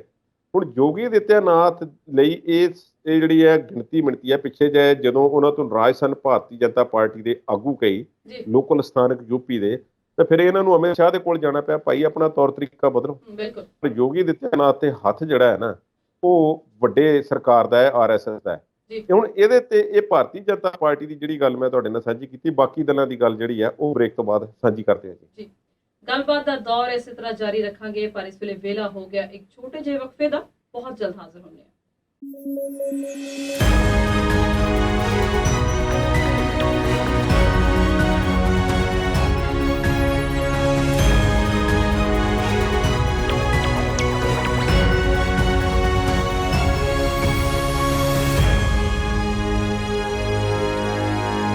ਬ੍ਰੇਕ ਤੋਂ ਬਾਅਦ ਵਿਚਾਰ ਚਰਚਾ ਦੇਖ ਰਹੇ ਦਰਸ਼ਕਾਂ ਦਾ ਸਵਾਗਤ ਕਰਦੇ ਹਾਂ। ਕੁਲਦੀਪ ਜੀ, ਅਸੀਂ ਗੱਲ ਕਰ ਰਹੇ ਸੀ ਕਿ ਲਖੀਮਪੁਰ ਹਿੰਸਾ ਤੋਂ ਬਾਅਦ ਭਾਜਪਾ ਦੇ ਪੈਰ ਉਖੜਦੇ ਨਜ਼ਰ ਆ ਰਹੇ ਆ। ਯੋਗੀ ਸਾਹਿਬ ਦੇ ਚਿਹਰੇ ਤੇ ਚਿੰਤਾ ਦੇ ਹਾਵ ਭਾਵ ਨਜ਼ਰ ਆਏ। ਕਿਸਾਨਾਂ ਨੂੰ ਕਿਸ ਤਰ੍ਹਾਂ ਦੱਬਿਆ ਗਿਆ, ਗੰਨੇ ਦਾ ਭਾਅ ਬਿਲਕੁਲ ਆਖਰੀ ਮੂਮੈਂਟ ਤੇ ਜਦੋਂ ਸਾਰੇ ਸੂਬਿਆਂ ਨੇ ਵਧਾ ਦਿੱਤਾ ਤੇ ਫਿਰ ਗੱਲ ਕੀਤੀ ਗਈ ਤੇ ਫਿਰ ਰੇਟ ਵਧਾਇਆ ਗਿਆ। ਇੰਨੇ ਸਾਲਾਂ ਤੋਂ ਉਹਨਾਂ ਦਾ ਰੇਟ ਨਹੀਂ ਵਧਾਇਆ ਗਿਆ। ਬਹੁਤ ਸਾਰੇ ਮੁੱਦਿਆਂ ਤੇ ਯੋਗੀ ਸਰਕਾਰ ਜਿਹੜੀ ਆ ਫਸੀ ਹੋਈ ਜਾਪਦੀ ਹੈ, ਪਰ ਭਾਜਪਾ ਨੂੰ ਕੇਂਦਰੀ ਤੌਰ ਤੇ ਇਸ ਦਾ ਸੇਕ ਅਜੇ ਤੱਕ ਨਹੀਂ ਲੱਗਾ। ਹੁਣ ਗੱਲ ਕਰਦੇ ਬਾਕੀਆਂ ਦੀ। ਮਾਇਆਵਤੀ ਇਸ ਮਾਮਲੇ ਦੇ ਵਿੱਚ ਮਿਸਿੰਗ ਜਾਪਦੀ ਹੈ। ਮਾਇਆਵਤੀ ਨੇ ਕੁਝ ਖਾਸ ਕੀਤਾ ਨਹੀਂ ਤੇ ਨਾ ਕੋਈ ਉਹਨਾਂ ਦੇ ਬਹੁਤੇ ਵੱਡੇ ਬਿਆਨ ਸਾਹਮਣੇ ਆਏ ਤੇ ਨਾ ਉਹਨਾਂ ਵੱਲੋਂ ਕੋਈ ਚਾਰਾਜੋਈ ਕੀਤੀ ਗਈ ਹੈ। ਉਹ ਜਿੱਥੇ ਬੈਠੇ ਨੇ ਆਰਾਮ ਨਾਲ ਬੈਠੇ ਨੇ। ਉਹਨਾਂ ਨੇ ਉੱਥੇ ਜਾਣ ਦੀ ਵੀ ਕੋਈ ਖਾਸ ਕੋਸ਼ਿਸ਼ ਨਹੀਂ ਕੀਤੀ। ਹਾਂ, ਅਖਿਲੇਸ਼ ਯਾਦਵ ਜਿਹੜੇ ਨੇ ਉਹ ਨਿਕਲੇ ਨੇ ਇਹ ਜਾਣ ਵਾਸਤੇ, ਲਖੀਮਪੁਰ ਵਾਸਤੇ ਉਸੇ ਦਿਨ ਹੀ, ਤੇ ਜਾਣ ਨਹੀਂ ਦਿੱਤਾ ਤੇ ਧਰਨਾ ਉਹਨਾਂ ਨੇ ਕਿੱਥੇ ਲਾਇਆ? ਆਪਣੇ ਘਰ ਦੇ ਮੂਹਰੇ। ਉਹ ਧਰਨਾ ਚੁੱਕ ਵੀ ਦਿੱਤਾ, ਖਤਮ ਵੀ ਹੋ ਗਿਆ ਤੇ ਅਖਿਲੇਸ਼ ਯਾਦਵ ਇਸ ਮਾਮਲੇ ਦੇ ਵਿੱਚ ਪਿੱਛੇ ਰਹਿ ਗਏ ਨੇ। 2 ਵਾਰੀ ਉਹ ਮੁੱਖ ਮੰਤਰੀ ਰਹੇ ਨੇ, ਯੰਗ ਨੇ, ਉਹਨਾਂ ਤੋਂ ਉਮੀਦ ਨਹੀਂ ਸੀ ਕੀਤੀ ਜਾਂਦੀ। ਹੁਣ ਇਸ ਮਾਮਲੇ ਦੇ ਵਿੱਚ ਸਭ ਤੋਂ ਵੱਧ ਜੇ ਕਿਸੇ ਨੇ ਜਿਹੜੀ ਵਾਹਵਾ ਲਫ਼ਜ਼ ਤੇ ਮੈਂ ਨਹੀਂ ਵਰਤਣਾ ਚਾਹਾਂਗਾ, ਪਰ ਜਿਹੜੀ ਪਪੂਲੈਰਿਟੀ ਜਾਂ ਇਸ ਦੇ ਵਿੱਚੋਂ ਕੁਝ ਹਾਸਲ ਕੀਤਾ ਹੈ ਉਹ ਹੈ ਪ੍ਰਿਅੰਕਾ ਗਾਂਧੀ। ਈਵਨ ਕਾਂਗਰਸ ਪਾਰਟੀ ਨੇ ਆਪਣੇ ਵਿਅਕਤੀਗਤ ਤੌਰ ਤੇ ਇਸ ਦੇ ਵਿੱਚੋਂ ਕੀ ਹਾਸਲ ਕੀਤਾ ਉਸ ਨੂੰ ਅਜੇ ਤੱਕ ਮੈਂ ਕੁਝ ਨਹੀਂ ਕਹਿ ਸਕਦਾ, ਪਰ ਪ੍ਰਿਅੰਕਾ ਗਾਂਧੀ ਜਿਸ ਤਰ੍ਹਾਂ ਪਹਿਲੇ ਦਿਨ ਨਿਕਲੇ ਨੇ, ਰਾਤ ਨੂੰ ਨਿਕਲੇ ਨੇ ਔਰ ਉਹਨਾਂ ਨੂੰ ਰੈਸਟ ਹਾਊਸ ਦੇ ਵਿੱਚ ਗ੍ਰਿਫਤਾਰ ਕੀਤਾ ਗਿਆ। ਪ੍ਰਿਅੰਕਾ ਗਾਂਧੀ ਦੀ ਤਾਰੀਫ ਵਿਰੋਧੀ ਪਾਰਟੀਆਂ ਨੇ ਵੀ ਕੀਤੀ ਹੈ, ਉਹਨਾਂ ਦੀ ਸ਼ਿਵ ਸੈਨਾ ਨੇ ਵੀ ਤਾਰੀਫ ਕੀਤੀ ਹੈ, ਐਨਸੀਪੀ ਨੇ ਵੀ ਤਾਰੀਫ ਕੀਤੀ ਹੈ ਤੇ ਮਹਿਬੂਬਾ ਮੁਫਤੀ ਤੱਕ ਨੇ ਪ੍ਰਿਅੰਕਾ ਗਾਂਧੀ ਦੀ ਸਿਫਤ ਕੀਤੀ ਹੈ। ਤੇ ਅਖਿਲੇਸ਼ ਯਾਦਵ ਜਿਹੜੇ ਅਜੇ ਤੱਕ ਉੱਥੋਂ ਨਿਕਲੇ ਸਨ ਤੇ ਦੁਬਾਰਾ ਉਹਨਾਂ ਨੇ ਕੋਸ਼ਿਸ਼ ਨਹੀਂ ਕੀਤੀ ਤੇ ਹੁਣ ਸੁਣਨ ਵਿੱਚ ਆ ਰਿਹਾ ਕਿ ਉਹ ਇੱਕ ਅੱਧੇ ਦਿਨ ਦੇ ਵਿੱਚ ਜਾ ਰਹੇ ਨੇ, ਪਰ ਪ੍ਰਿਅੰਕਾ ਗਾਂਧੀ ਉਹਨਾਂ ਤੋਂ ਨੰਬਰ ਲੈ ਗਈ ਹੈ। ਜੇ ਸਿਆਸੀ ਲਾਹਾ ਇਸ ਨੂੰ ਖੱਟਣ ਦੀ ਗੱਲ ਅਸੀਂ ਕਰਨੀ ਹੋਵੇ ਜਾਂ ਇਹ ਆਮ ਲੋਕਾਂ ਤੱਕ ਪਹੁੰਚ ਬਣਾਉਣ ਦੀ ਗੱਲ ਹੋਵੇ ਤੇ ਰਾਹੁਲ ਗਾਂਧੀ ਮਗਰੋਂ ਪ੍ਰਿਅੰਕਾ ਪਹਿਲਾਂ ਉੱਥੇ ਲੋਕਾਂ ਤੱਕ ਪਹੁੰਚਣ ਦੇ ਵਿੱਚ ਸਫਲ ਹੋਏ ਨੇ ਤੇ ਬਿਲਕੁਲ ਉੱਥੇ ਜਿੱਥੇ ਘਟਨਾ ਵਾਪਰੀ ਆ ਉਹਨਾਂ ਪਰਿਵਾਰਾਂ ਦੇ ਵਿੱਚ ਬੈਠ ਕੇ ਉਹਨਾਂ ਨਾਲ ਹਮਦਰਦੀ ਪ੍ਰਗਟਾਉਂਦੇ ਦੇਖੇ ਜਾ ਸਕਦੇ ਸਨ ਤੇ ਨਾਲ ਕਰਦੇ ਹੋਏ ਵੀ ਦੇਖੇ ਗਏ। ਹੁਣ ਇਹਨਾਂ ਨੇ ਜਿਹੜੇ ਲੋਕਾਂ ਨੂੰ ਜਿਹੜਾ ਇੱਕ ਸੰਦੇਸ਼ ਦੇਣਾ ਚਾਹੁੰਦੇ ਨੇ ਕਾਂਗਰਸ ਵਾਲੇ, ਮੈਂ ਸਮਝਦਾ ਕਿ ਯੂਪੀ ਦੇ ਵਿੱਚ ਕਾਂਗਰਸ ਕੋਲ ਗਾਉਣ ਲਈ ਕੁਝ ਨਹੀਂ ਹੈ। ਸਭ ਕੁਝ ਪਿਛਲੇ ਸਾਲਾਂ ਦੇ ਵਿੱਚੋਂ ਗਵਾ ਚੁੱਕੇ ਨੇ। ਵਿਰੋਧੀ ਧਿਰ ਦਾ ਰੁਤਬਾ ਵੀ ਉਹਨਾਂ ਦੇ ਕੋਲ ਨਹੀਂ ਹੈ। ਪ੍ਰਿਅੰਕਾ ਗਾਂਧੀ ਨੂੰ 2017-18 ਤੋਂ ਉੱਥੇ ਪ੍ਰੋਜੈਕਟ ਕੀਤਾ ਹੋਇਆ ਪਰ ਕਾਮਯਾਬੀ ਨਹੀਂ ਸੀ ਮਿਲ ਰਹੀ। ਪਰ ਇਹ 2021 ਦਾ ਜਿਹੜਾ ਸਮਾਂ ਆਇਆ ਤੇ ਲਖੀਮਪੁਰ ਦੀ ਇਹ ਘਟਨਾ ਜਿਸ ਨੂੰ ਹਿੰਸਾ ਹੁਣ ਆਖਿਆ ਜਾ ਰਿਹਾ ਹੈ, ਇਹ ਅਸਲ ਵਿੱਚ ਤੇ ਹਿੰਸਾ ਨਹੀਂ ਨਾ, ਇਹ ਤੇ ਇੱਕ ਜਾਣਬੁੱਝ ਕੇ ਕੀਤਾ ਗਿਆ ਕਾਰਾ ਹੈ।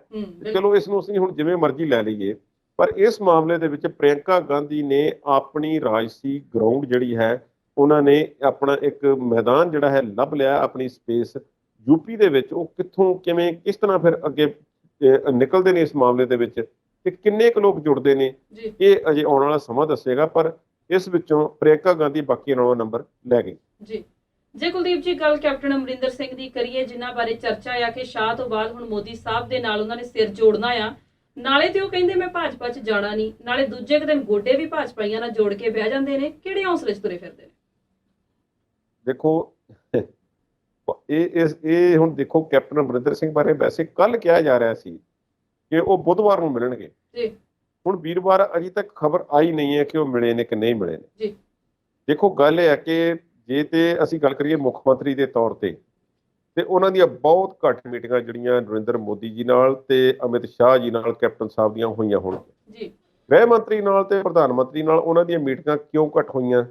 ਜਾਂ ਵਿਰੋਧੀ ਧਿਰ ਦੇ ਹੋਣ ਕਰਕੇ ਜਾਂ ਕੈਪਟਨ ਅਮਰਿੰਦਰ ਸਿੰਘ ਦੇ ਆਪਣੇ ਵਿਅਕਤੀਗਤ ਕਾਰਨਾਂ ਕਰਕੇ, ਜਿਸ ਵਿੱਚੋਂ ਇੱਕ ਇਹ ਵੀ ਕਾਰਨ ਹੈ ਕਿ ਉਹ ਘਰੋਂ ਬਹੁਤ ਘੱਟ ਨਿਕਲਦੇ ਨਹੀਂ। ਸੀਸਮਾ ਫਾਰਮ ਤੋਂ ਉਹ ਬਾਹਰ ਨਿਕਲੇ ਨਹੀਂ ਤੇ ਹੁਣ ਉਹ ਦਿੱਲੀ ਗਏ ਨੇ ਦੁਬਾਰਾ ਇੱਕ ਵਾਰੀ ਫਿਰ। ਦਿੱਲੀ ਦੇ ਵਿੱਚ ਉਹਨਾਂ ਕੋਲ ਪੱਕੀਆਂ ਰਿਹਾਇਸ਼ਾਂ ਵੀ ਨੇ, ਖਾਨਦਾਨੀ ਅਮੀਰ ਵੀ ਨੇ, ਮਹਾਰਾਜੇ ਨੇ, ਤੇ ਦੂਸਰਾ ਉਹਨਾਂ ਦੀ ਪਤਨੀ ਜਿਹੜੀ ਹੈ ਲੋਕ ਸਭਾ ਮੈਂਬਰ ਹੈ ਤੇ ਉਹਨਾਂ ਕੋਲ ਆਪਣੀ ਰਿਹਾਇਸ਼ ਹੈ ਉੱਥੇ। ਸੋ ਉਹਨਾਂ ਨੂੰ ਕੋਈ ਸਮੱਸਿਆ ਨਹੀਂ ਹੈ। ਕਪੂਰਥਲਾ ਹਾਊਸ ਭਾਵੇਂ ਉਹਨਾਂ ਨੇ ਖਾਲੀ ਕੀਤਾ ਹੈ, ਪਰ ਪਹਿਲਾਂ ਤਾਂ ਇਹੋ ਹੀ ਗੱਲ ਆਖੀ ਗਈ ਸੀ ਕਿ ਸਿਰਫ ਕਪੂਰਥਲਾ ਹਾਊਸ 'ਚੋਂ ਸਮਾਨ ਚੁੱਕਣ ਗਏ ਨੇ ਤੇ ਉਹਨਾਂ ਨੇ ਖਾਲੀ ਕਰਨਾ ਹੈ। ਖੈਰ ਉਹ ਫੋਟੋ ਵੀ ਆਈ, ਪਰ ਉਸ ਤੋਂ ਬਾਅਦ ਅਮਿਤ ਸ਼ਾਹ ਨੂੰ ਜਿਵੇਂ ਮੀਡੀਆ ਦੇ ਵਿੱਚ ਖਬਰ ਆਈ ਸੀ, ਸਪੈਕੂਲੇਸ਼ਨ, ਰਵੀਨ ਠਕਰਾਲ ਜਿਹੜੇ ਨੇ ਉਹਨਾਂ ਦੇ ਮੀਡੀਆ ਸਲਾਹਕਾਰ, ਉਹਨਾਂ ਨੇ ਕਹਿਤਾ ਸੀ ਕਿ ਦੇਖੋ ਇਸ ਗੱਲ ਨੂੰ ਹਵਾ ਦੇਣ ਦੀ ਲੋੜ ਨਹੀਂ, ਪਰ ਕੁਝ ਨਾ ਕੁਝ ਤੇ ਹੋਇਆ ਨਾ। ਜੋ ਮੀਡੀਆ ਨੇ ਗੱਲ ਕੀਤੀ ਸੀ, ਮੀਡੀਆ ਨੇ ਗੱਲ ਕੀਤੀ ਕਿ ਉਹ ਅਮਿਤ ਸ਼ਾਹ ਨੂੰ ਮਿਲਣ ਜਾਣਗੇ ਤੇ ਗਏ। ਹਾਲਾਂਕਿ ਉਸ ਮਿਲਣ ਜਾਣ ਦੇ ਬਾਰੇ ਥਿਊਰੀਜ਼ ਜਿਹੜੀਆਂ ਉਹ ਇਹ ਨਿਕਲੀਆਂ ਬਾਅਦ ਵਿੱਚ ਕਿ ਕੈਪਟਨ ਸਾਹਿਬ ਦੀਆਂ ਆਪਣੀਆਂ ਸਮੱਸਿਆਵਾਂ ਬਹੁਤ ਸਾਰੀਆਂ ਸਨ, ਜਿਸ ਵਿੱਚ ਉਹਨਾਂ ਦੇ ਖਿਲਾਫ ਕਈ ਕੇਸ ਵੀ ਚੱਲ ਰਹੇ ਨੇ। ਉਹਨਾਂ ਦੇ ਬੇਟੇ ਖਿਲਾਫ ਨੇ, ਮਹਾਰਾਣੀ ਪ੍ਰਨੀਤ ਕੌਰ ਦੇ ਖਿਲਾਫ ਹੈ, ਵਿਦੇਸ਼ਾਂ ਵਿੱਚ ਸਵਿਸ ਬੈਂਕਾਂ 'ਚ ਪੈਸੇ ਦੀ ਲਿਸਟ ਦੇ ਵਿੱਚ ਉਹਨਾਂ ਦਾ ਨਾਮ ਆ ਗਿਆ ਸੀ। ਇਹ ਵੀ ਗੱਲਾਂ ਨਿਕਲੀਆਂ ਨੇ, ਪਰ ਕੈਪਟਨ ਸਾਹਿਬ ਕਹਿੰਦੇ ਨਹੀਂ ਨਹੀਂ, ਮੈਂ ਇਹੋ ਜਿਹੀ ਗੱਲ ਕੋਈ ਨਹੀਂ ਕੀਤੀ। ਮੈਂ ਤੇ ਉਹਨਾਂ ਨੂੰ ਇਹ ਕਹਿਣਾ ਸੀ ਕਿ ਦੇਖੋ, ਕਾਨੂੰਨ ਜਿਹੜੇ ਨੇ ਮਾੜੇ ਨੇ, ਇਹਨਾਂ ਨੂੰ ਰਿਪੀਲ ਕਰ ਦਿਓ, ਵਾਪਸ ਲੈ ਲਓ ਤੇ ਛੇਤੀ ਇਸ ਮਸਲੇ ਦਾ ਕੋਈ ਹੱਲ ਕਰੋ। ਫਿਰ ਜਦੋਂ ਉਹਨਾਂ ਨੂੰ ਪੁੱਛਿਆ ਗਿਆ ਕਿ ਤੁਸੀਂ ਭਾਜਪਾ ਜਾ ਰਹੇ ਹੋ, ਨਹੀਂ ਮੈਂ ਭਾਜਪਾ 'ਚ ਨਹੀਂ ਜਾ ਰਿਹਾ, ਕਾਂਗਰਸ ਛੱਡ ਰਿਹਾ, ਪਰ ਭਾਜਪਾ 'ਚ ਨਹੀਂ ਜਾਣਾ। ਫਿਰ ਇੱਕ ਪਾਰਟੀ ਦਾ ਨਾਮ ਜਿਹੜਾ ਉਹਨਾਂ ਨੇ ਇੱਕ ਸ਼ੋਸ਼ਾ ਜਿਹਾ ਛੱਡ ਕੇ ਵੇਖਿਆ ਕਿ ਦੇਖੀਏ ਤਾਂ ਸਹੀ ਲੋਕ ਕੀ ਕਹਿੰਦੇ ਨੇ। ਇਹ ਜਿਹੜੀ ਵਿਕਾਸ ਪਾਰਟੀ ਹੈ, ਇਹ ਨਾਂ ਤੇ ਰੱਖ ਕੇ ਦੇਖੀਏ ਕਿ ਵਿਕਾਸ ਦੇ ਨਾਂ ਤੇ ਲੋਕ ਸਾਨੂੰ ਕਹਿੰਦੇ ਕੀ ਨੇ। ਹਵਾ 'ਚ ਤੀਰ ਚਲਾਈਏ, ਦੇਖੀਏ ਸਹੀ ਹਵਾ ਦਾ ਰੁਖ ਕਿੱਧਰ ਨੂੰ ਹੈ। ਤੇ ਜੇ ਉਹਨਾਂ ਨੇ ਕਿਹਾ ਕਿ ਆਪਣੇ ਸਾਥੀਆਂ ਸਹਿਯੋਗੀਆਂ ਨਾਲ ਗੱਲਬਾਤ ਕਰਕੇ ਜਿਹੜਾ ਉਹ ਅੱਗੇ ਜਾਣਗੇ। ਹੁਣ ਸਾਥੀ ਸਹਿਯੋਗੀ ਕੌਣ ਨੇ, ਇਸ ਗੱਲ ਨੂੰ ਸਾਨੂੰ ਸਮਝਣਾ ਚਾਹੀਦਾ ਹੈ ਕਿ ਕੀ ਕੁਝ ਕਾਂਗਰਸੀ ਵਰਕਰ ਨੇ, ਜਾਂ ਕੁਝ ਉਹਨਾਂ ਨੇ ਬਿਊਰੋਕਰੇਟ ਨਾਲ ਜੁੜੇ ਹੋਏ ਨੇ, ਜਾਂ ਕੁਝ ਪੰਜਾਬ ਦੇ ਰਿਟਾਇਰਡ ਕੋਈ ਅਫਸਰ ਨੇ, ਜਾਂ ਕੋਈ ਹੋਰ ਲੋਕ ਨੇ ਜਿਹੜੇ ਉਹਨਾਂ ਦੇ ਖੇਮੇ ਦੇ ਵਿੱਚ ਨੇ। ਪਰ ਉਹਨਾਂ ਦੀ ਨਜ਼ਦੀਕੀ ਜਿਨ੍ਹਾਂ ਮੰਤਰੀਆਂ ਤੱਕ ਰਹੀ ਹੈ, ਉਹ ਤੇ ਹੁਣ ਕੁਰਸੀਆਂ ਫਿਰ ਸਾਂਭ ਕੇ ਬਹਿ ਗਏ ਨੇ ਤੇ ਉਹਨਾਂ ਦੀ ਸਰਕਾਰ ਚੱਲ ਰਹੀ ਇਸ ਵੇਲੇ। ਉਹ ਕੈਪਟਨ ਅਮਰਿੰਦਰ ਸਿੰਘ ਵੱਲ ਨੂੰ ਕਿਉਂ ਮੋੜ ਕੱਟਣਗੇ? ਕੈਪਟਨ ਅਮਰਿੰਦਰ ਸਿੰਘ ਨੇ ਇਹ ਕਹਿੰਦੇ ਨੇ ਕਿ ਇਹ ਵੀ ਕੋਸ਼ਿਸ਼ ਹੋਈ ਹੈ ਵਿੱਚੋਂ ਵਿੱਚ ਕਿ ਪ੍ਰਨੀਤ ਕੌਰ ਨੂੰ ਪੰਜਾਬ ਕਾਂਗਰਸ ਦਾ ਦੁਬਾਰਾ ਪ੍ਰਧਾਨ ਬਣਾਇਆ ਜਾ ਸਕਦਾ, ਕਿਉਂਕਿ ਸਿੱਧੂ ਨੇ ਅਸਤੀਫਾ ਦੇ ਦਿੱਤਾ ਸੀ। ਪਰ ਹੁਣ ਕੈਪਟਨ ਅਮਰਿੰਦਰ ਸਿੰਘ ਜ਼ਿਆਦਾ ਉਹਨਾਂ ਨੇ ਪਿਛਲੇ 1-2 ਦਿਨਾਂ ਤੋਂ ਕੋਈ ਖਾਸ ਬਿਆਨ ਨਹੀਂ ਦਿੱਤੇ, ਪਰ ਇਹ ਗੱਲ ਨਿਕਲ ਕੇ ਸਾਹਮਣੇ ਆ ਰਹੀ ਹੈ ਕਿ ਉਹ ਜਾਣਗੇ, ਅਮਿਤ ਸ਼ਾਹ ਨੂੰ ਵੀ ਮਿਲਣਗੇ ਤੇ ਨਰਿੰਦਰ ਮੋਦੀ ਨੂੰ ਵੀ ਮਿਲਣਗੇ। ਇਹ ਗੱਲ ਕਿਸੇ ਹੋਰ ਨੇ ਨਹੀਂ ਆਖੀ, ਬਲਕਿ ਪੰਜਾਬ ਦੇ ਵਿੱਚ ਭਾਜਪਾ ਦੇ ਆਗੂ ਹਰਜੀਤ ਗਰੇਵਾਲ, ਜੋ ਪਿਛਲੇ 1.5 ਸਾਲ ਤੋਂ ਬਹੁਤ ਫੇਮਸ ਹੋਏ ਨੇ, ਮਸ਼ਹੂਰ ਹੋਏ ਨੇ, ਉਹਨਾਂ ਨੇ ਇਹ ਗੱਲ ਆਖੀ ਹੈ। ਹੁਣ ਵੱਡੇ ਪਰ ਮਹਾਰਾਣੀ ਪ੍ਰਨੀਤ ਕੌਰ ਜਿਹੜੀ ਗੱਲ ਕਰਦੀ ਹੈ, ਉਹਨਾਂ ਨੇ ਵੀ ਗੱਲ ਕਹੀ ਸੀ ਕੁਝ ਦਿਨ ਪਹਿਲਾਂ, ਜਦੋਂ ਉਹਨਾਂ ਨੂੰ ਪੁੱਛਿਆ ਕਿ ਤੁਸੀਂ ਤੇ ਕਾਂਗਰਸ ਵਿੱਚ ਹੋ ਤੇ ਕੈਪਟਨ ਅਮਰਿੰਦਰ ਸਿੰਘ ਕਾਂਗਰਸ ਛੱਡ ਚੁੱਕੇ ਨੇ। ਉਹ ਕਿਹਾ ਕਿ ਦੇਖੋ, ਮੈਂ ਕਾਂਗਰਸ ਵਿੱਚ ਆ, ਮੈਂ ਲੋਕ ਸਭਾ ਮੈਂਬਰ ਹੈ, ਜੋ ਪਾਰਟੀ ਜੋ ਮੈਨੂੰ ਕਹੇਗੀ ਮੈਂ ਕਰਾਂਗੀ, ਇਸ ਤਰ੍ਹਾਂ ਦਾ ਕੰਮ ਹੁੰਦਾ।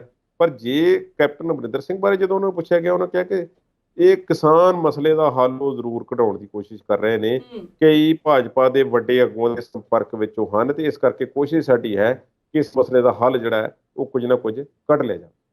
ਵਿਕਾਸ ਪਾਰਟੀ ਵਾਲੇ ਕਪਤਾਨ ਨੂੰ ਚੇਤਾ ਰੱਖਣਾ ਚਾਹੀਦਾ ਵੀ 1992 ਵਿੱਚ ਜਦੋਂ ਵੱਖਰੀ ਪਾਰਟੀ ਬਣਾਈ ਸੀ ਤੇ ਅੱਧੀ ਦਰਜਨ ਤੋਂ ਵੀ ਘੱਟ ਸੀਟਾਂ ਮਿਲੀਆਂ ਸੀ। ਜੀ ਬਿਲਕੁਲ, ਇਸ ਤਰ੍ਹਾਂ ਹੋ ਜਾਂਦਾ ਹੈ। ਔਰ ਇਹ ਤੇ ਬਹੁਤੇ ਵਿਅਕਤੀਆਂ ਨੂੰ ਕਈ ਵਾਰੀ ਵਹਿਮ ਹੋ ਜਾਂਦਾ, ਪਰ ਸਮਾਂ ਵੀ ਬਦਲ ਚੁੱਕਾ ਹੈ। ਸਮੇਂ ਦੀ ਗੱਲ ਇਹ ਹੈ ਕਿ ਕੈਪਟਨ ਸਾਹਿਬ ਜਦੋਂ ਗਏ ਨੇ ਛੱਡ ਕੇ, ਤੇ ਦੇਖੋ ਉਹ ਕਹਿੰਦੇ ਸੀ ਕਿ ਪਿਛਲੀ ਵਾਰੀ ਤੇ ਚੋਣਾਂ ਜਿੱਤੀਆਂ, ਇਹ ਕਹਿ ਕੇ ਕਿ ਚਾਹੁੰਦਾ ਹੈ ਪੰਜਾਬ ਕੈਪਟਨ ਦੀ ਸਰਕਾਰ, ਤੇ ਹੁਣ ਨਾਅਰਾ ਦੁਬਾਰਾ ਦਿੱਤਾ ਜਾ ਰਿਹਾ ਸੀ ਇੱਕ ਵਾਰ ਫਿਰ ਕੈਪਟਨ ਸਰਕਾਰ। ਇਹ ਆਪਣੇ ਜਿਹੜੇ ਅਸਲ 'ਚ ਗੱਲ ਇਹ ਹੈ ਸਵਲੀਨ ਜੀ, ਕਿ ਜਦੋਂ ਤੁਸੀਂ ਕੁਝ ਕੰਮ ਕੀਤੇ ਹੋਣ ਜਾਂ ਨਾ ਹੋਣ, ਤੇ ਕਈ ਵਾਰੀ ਦਬੇ ਰਹਿ ਜਾਂਦੇ ਨੇ, ਲੋਕਾਂ ਤੱਕ ਆਮ ਪਹੁੰਚਦੇ ਨਹੀਂ, ਤੇ ਲੋਕ ਉਸ ਨੂੰ ਬਹੁਤਾ ਸੀਰੀਅਸਲੀ ਲੈਂਦੇ ਨਹੀਂ, ਤੇ ਲੋਕਾਂ ਨੂੰ ਭੁੱਲ ਭੁਲਾ ਜਾਂਦੇ ਨੇ ਮਸਲੇ ਕਿ ਗੱਲ ਕਿਹੜੀ ਕੀਤੀ ਸੀ।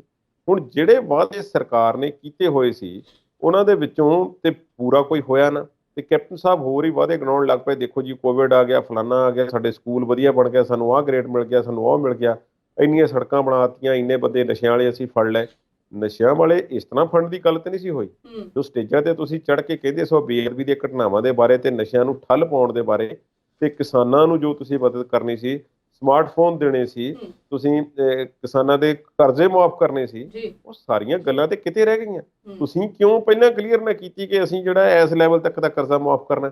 ਹੁਣ ਕਿਸਾਨ, ਕਿਸੇ ਨੇ 5 ਲੱਖ ਦਾ ਕਰਜ਼ਾ ਵੀ ਚੁੱਕਿਆ ਹੋਵੇ, ਜੋ ਗਰੀਬ ਕਿਸਾਨ ਹੈ, ਤੁਹਾਨੂੰ ਕੋਈ ਹੱਦ ਮਿਥਣੀ ਚਾਹੀਦੀ ਸੀ। ਤੁਸੀਂ ਥੋੜਾ ਬਹੁਤੇ ਕਿਸਾਨਾਂ ਦਾ ਕਰਜ਼ਾ ਮੁਆਫ ਕੀਤਾ, ਤੇ ਬਿਜਲੀ ਦੇ ਨਾਂ ਤੇ ਤੁਸੀਂ ਜਿਹੜੇ ਤੁਹਾਨੂੰ ਪਾਰਟੀ ਦੇ ਤੁਹਾਡੇ ਆਪਣੇ ਬੰਦੇ ਕਹਿ ਰਹੇ ਨੇ ਕਿ ਦੇਖੋ ਇਸ ਤੇ ਕੰਮ ਹੋਣਾ ਚਾਹੀਦਾ, ਇਸ ਤੇ ਕੰਮ ਹੋਵੇ। ਰੇਤਾ ਦੀ ਮਾਈਨਿੰਗ ਜਿਹੜੀ ਹੈ ਲਗਾਤਾਰ ਚੱਲ ਰਹੀ ਹੈ, ਤੇ ਇਸ ਨੂੰ ਰੋਕਣਾ ਚਾਹੀਦਾ। ਤੇ ਕੈਪਟਨ ਸਾਹਿਬ ਸੁੱਤੇ ਰਹੇ, ਕੈਪਟਨ ਸਾਹਿਬ ਨੇ ਕੀਤਾ ਕੁਝ ਨਾ। ਇਹਨਾਂ ਸਾਰੀਆਂ ਗੱਲਾਂ ਦਾ ਖਾਮਿਆਜ਼ਾ ਉਹਨਾਂ ਨੂੰ ਭੁਗਤਣਾ ਪਿਆ।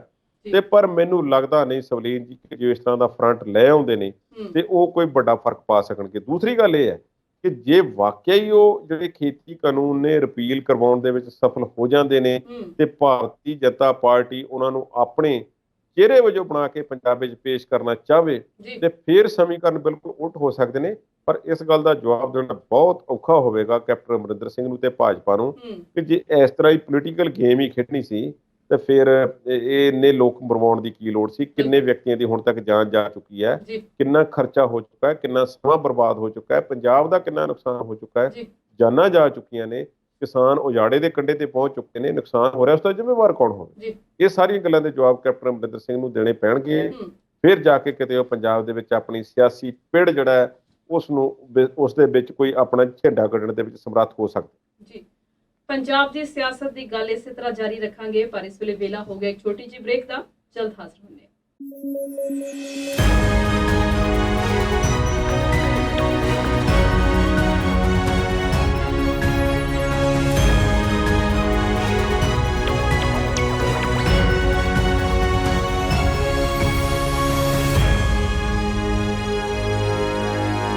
ਬ੍ਰੇਕ ਤੋਂ ਬਾਅਦ ਵਿਚਾਰ ਚਰਚਾ ਦੇਖ ਰਹੇ ਦਰਸ਼ਕਾਂ ਦਾ ਸਵਾਗਤ ਕਰਦੇ ਹਾਂ। ਇਹ ਨਾਰਾ ਬਣ ਗਿਆ ਘਰ ਘਰ ਚੱਲੀ ਗੱਲ ਤੇ ਚੰਨੀ ਕਰਦਾ ਮਸਲੇ ਹੱਲ, ਪਰ ਸੁਣਿਆ ਵੀ ਮਸਲੇ ਹੱਲ ਕਰਨ ਵਾਲੇ ਚੰਨੀ ਲਈ ਹਵਾਈ ਜਹਾਜ਼ ਦੇ ਝੂਟੇ ਮਾਟੇ ਹੁਣ ਪਰੇਸ਼ਾਨੀ ਦਾ ਸਬੱਬ ਬਣ ਰਹੇ ਨੇ। ਕੀ ਗੱਲ ਹੋ ਗਈ? ਜਿਹੜਾ ਸਵਾਰੀਆਂ ਵਾਲਾ ਜਹਾਜ਼ ਹੁੰਦਾ ਹੈ, ਵੈਸੇ ਜੈਟ ਹੁੰਦਾ ਹੈ ਜੀ, ਉਸ ਦੇ ਵਿੱਚ ਇੰਨੇ ਹਜੋਕੇ ਨਹੀਂ ਲੱਗਦੇ। ਉਹਦੀ ਜਿਹੜੀ ਸਮੂਥ ਹੁੰਦੀ ਹੈ ਫਲਾਈਟ ਕਾਫੀ, ਪਰ ਹੈਲੀਕਾਪਟਰ ਵਿੱਚ ਕਾਫੀ ਹਚਕੋਲੇ ਲੱਗਦੇ ਰਹਿੰਦੇ ਨੇ ਜੀ। ਹੁਣ ਪੰਜਾਬ ਸਰਕਾਰ ਦੇ ਜਹਾਜ਼ਾਂ ਦਾ ਰੌਲਾ ਜਿਹੜਾ ਨਾ, ਇਹ ਬੜਾ ਫੇਮਸ ਹੋ ਗਿਆ। ਚੰਨੀ ਸਾਹਿਬ ਜੋ ਲੋਕਾਂ ਦੇ ਦਿਲ ਦੀ ਗੱਲ ਕਰਦੇ ਨੇ, ਉਹਨਾਂ ਦੀਆਂ ਬਹੁਤ ਸਾਰੀਆਂ ਵੀਡੀਓਜ਼ ਇਸ ਤਰ੍ਹਾਂ ਦੀਆਂ ਆਈਆਂ ਸ਼ੁਰੂਆਤੀ ਦਿਨਾਂ ਵਿੱਚ, ਖਾਸ ਤੌਰ ਤੇ ਜਿੱਥੇ ਉਹਨਾਂ ਨੇ ਆਮ ਲੋਕਾਂ ਨੂੰ ਉਹ ਮਿਲੇ ਨੇ ਤੇ ਉਹਨਾਂ ਨੇ ਸਭ ਦਾ ਛੋਟਾ ਵੱਡਾ ਭਰਾ ਹੋਣ ਦੀ ਉਹਨਾਂ ਨੇ ਗੱਲ ਕੀਤੀ। ਇੱਕ ਜਗ੍ਹਾ ਉਹ ਬੋਲੇ, ਉਹ ਕਹਿੰਦੇ ਯਾਰ ਮੈਂ ਗੱਡੀ 'ਚ ਬੈਠ ਕੇ ਆਇਆ, ਕਮਰੇ ਜਿੱਡੀ ਗੱਡੀ। ਮੈਨੂੰ ਕਹਿੰਦੇ ਬੰਦਿਆਂ ਨੇ ਦੱਸਿਆ ਕਿ 2 ਕਰੋੜ ਦੀ ਗੱਡੀ ਹੈ। ਤੇ ਜਿਵੇਂ ਉਹ ਆਪਣੀ ਖੂਬਸੂਰਤ ਬੋਲੀ, ਉਹਨਾਂ ਦੀ ਪੌਦੀ ਜਿਹੜੀ ਬੋਲੀ ਹੈ ਉਸ ਵਿੱਚ ਬੋਲਦੇ ਨੇ, 2 ਕਰੋੜ ਕੀ ਗੱਡੀ ਲੈਣ ਦੀ ਕਿਆ ਜ਼ਰੂਰਤ ਸੀ, ਇਸ ਨੂੰ ਗਰੀਬਾਂ ਪਰ ਲਗਾ ਦਿੰਦੇ। ਠੀਕ ਹੈ, ਗਰੀਬਾਂ ਤੇ ਲੱਗਣੇ ਚਾਹੀਦੇ ਨੇ ਪੈਸੇ, ਪਰ ਮੁੱਖ ਮੰਤਰੀ ਕੋਈ ਚੰਗੀ ਗੱਡੀ ਵੀ ਚਾਹੀਦੀ ਹੈ। ਚਲੋ ਛੋਟੀ ਨਾਲ ਵੀ ਸਰ ਸਕਦਾ ਹੈ। ਇਹ ਜੋ ਪਿਛਲੇ ਸਮੇਂ ਦੇ ਵਿੱਚ ਪੰਜਾਬ ਦੇ ਵਿੱਚ ਰਿਵਾਜ ਚੱਲਿਆ ਕਿ ਵੱਡੀ ਤੋਂ ਵੱਡੀ ਗੱਡੀ ਆਪੇ ਹੀ ਬੀਬੀ ਮਤਾਂ ਦੇਵੇ, ਹਾਂਜੀ, ਤੇ ਉਹ ਆਪਣੇ ਆਪ ਨੂੰ ਹੀ ਉਹਨਾਂ ਨੇ ਇਸ ਤਰ੍ਹਾਂ ਗੱਡੀਆਂ ਅਲਾਟ ਕਰ ਲਈਆਂ। ਪਹਿਲਾਂ ਇਨੋਵਾ, ਫਿਰ ਫਾਰਚੂਨਰ, ਫਿਰ ਲੈਂਡ ਕਰੂਜ਼ਰ ਤੇ ਦੂਸਰੀਆਂ ਪਰੇਡੋ ਵਗੈਰਾ ਆ ਗਈਆਂ। ਇਹ ਗੱਡੀਆਂ ਦੀ ਕੋਈ ਲੋੜ ਨਹੀਂ ਸੀ, ਖਾਸ ਤੌਰ ਤੇ ਸਾਡੇ ਮੁਲਕ ਦੇ ਵਿੱਚ ਰਾਜਨੀਤੀਵਾਨਾਂ ਨੂੰ ਲੋੜ ਨਹੀਂ ਹੈ। ਪਰ ਚੰਨੀ ਸਾਹਿਬ ਉਸ ਤੋਂ ਬਾਅਦ ਇੱਕ ਗੱਡੀ ਦੀ ਉਹਨਾਂ ਦੀ ਫੋਟੋ ਵੀ ਆਈ, ਉਹ ਆਪਣੀ ਗੱਡੀ ਵਿੱਚ ਮਗਰਲੀ ਸੀਟ ਤੇ ਬੈਠੇ ਹੋਏ ਨੇ ਤੇ ਨਾਲ ਉਹਨਾਂ ਦੇ ਇਸ ਤਰ੍ਹਾਂ ਤੂੜ ਹੋ ਕੇ ਬੈਠੇ ਹੋਏ ਲੋਕ ਨੇ, ਜੋ ਇਸ ਤਰ੍ਹਾਂ ਲੱਗ ਰਿਹਾ ਕਿ ਜਿਵੇਂ ਸਵਾਰੀਆਂ ਵਾਲੀ ਕੋਈ ਗੱਡੀ ਭਰੀ ਹੋਵੇ, ਬੱਸ ਦੇ ਵਿੱਚ ਸਵਾਰੀਆਂ ਜ਼ਿਆਦਾ ਬੈਠ ਗਈਆਂ ਹੋਣ, ਇਸ ਤਰ੍ਹਾਂ ਆਮ ਲੋਕ ਉਹਨਾਂ ਦੀ ਗੱਡੀ ਦੇ ਵਿੱਚ ਬੈਠੇ ਹੋਏ ਸਨ। ਮੁੱਖ ਮੰਤਰੀ ਦੀ ਨਾਲ ਇਸ ਤਰ੍ਹਾਂ ਬੈਠੇ ਹੋਣ ਤੇ ਸਿਕਿਉਰਿਟੀ ਦੀ ਵੀ ਉਹਨਾਂ ਨੇ ਗੱਲ ਕਹਿ ਦਿੱਤੀ, ਮੈਨੂੰ ਕੀ ਲੋੜ ਹੈ, ਮੈਨੂੰ ਮਾਰ ਕੇ ਕਿਸੇ ਨੇ ਕੀ ਲੈਣਾ। ਇਹ ਲੋਕਾਂ ਦਾ ਦਿਲ ਜਿੱਤਣਾ ਉਹ ਖੂਬ ਜਾਣਦੇ ਨੇ, ਪਰ ਅਸਲ ਵਿੱਚ ਕੁਝ ਗੱਲਾਂ ਭੁੱਲ ਗਏ ਜਾਪਦੇ। ਇੱਕ ਤੇ ਇਹ ਹੈ ਕਿ ਦੇਖੋ, ਹੈਲੀਕਾਪਟਰ ਦੇ ਝੂਟਿਆਂ ਦਾ ਰੌਲਾ ਸਭ ਤੋਂ ਵੱਧ ਸਰਦਾਰ ਪ੍ਰਕਾਸ਼ ਸਿੰਘ ਬਾਦਲ ਦੀ ਸਰਕਾਰ ਦੇ ਵੇਲੇ ਪਿਆ ਸੀ ਤੇ ਅਕਾਲੀ ਭਾਜਪਾ ਸਰਕਾਰ ਤੇ ਇਸ ਗੱਲ ਦੀ ਉਂਗਲੀ ਉੱਠੀ ਕਿ ਖਜ਼ਾਨਾ ਖਾਲੀ ਹੈ, ਖਜ਼ਾਨੇ ਤੇ ਕੰਮ ਔਖਾ ਹੋਇਆ ਪਿਆ, ਉਸ ਵਿੱਚ ਰੁਪਈਆ ਕੋਈ ਨਹੀਂ, ਤੇ ਹੈਲੀਕਾਪਟਰ ਦੇ ਝੂਟਿਆਂ ਲਈ ਮਾਇਆ ਕਿੱਥੋਂ ਆਉਂਦੀ ਹੈ।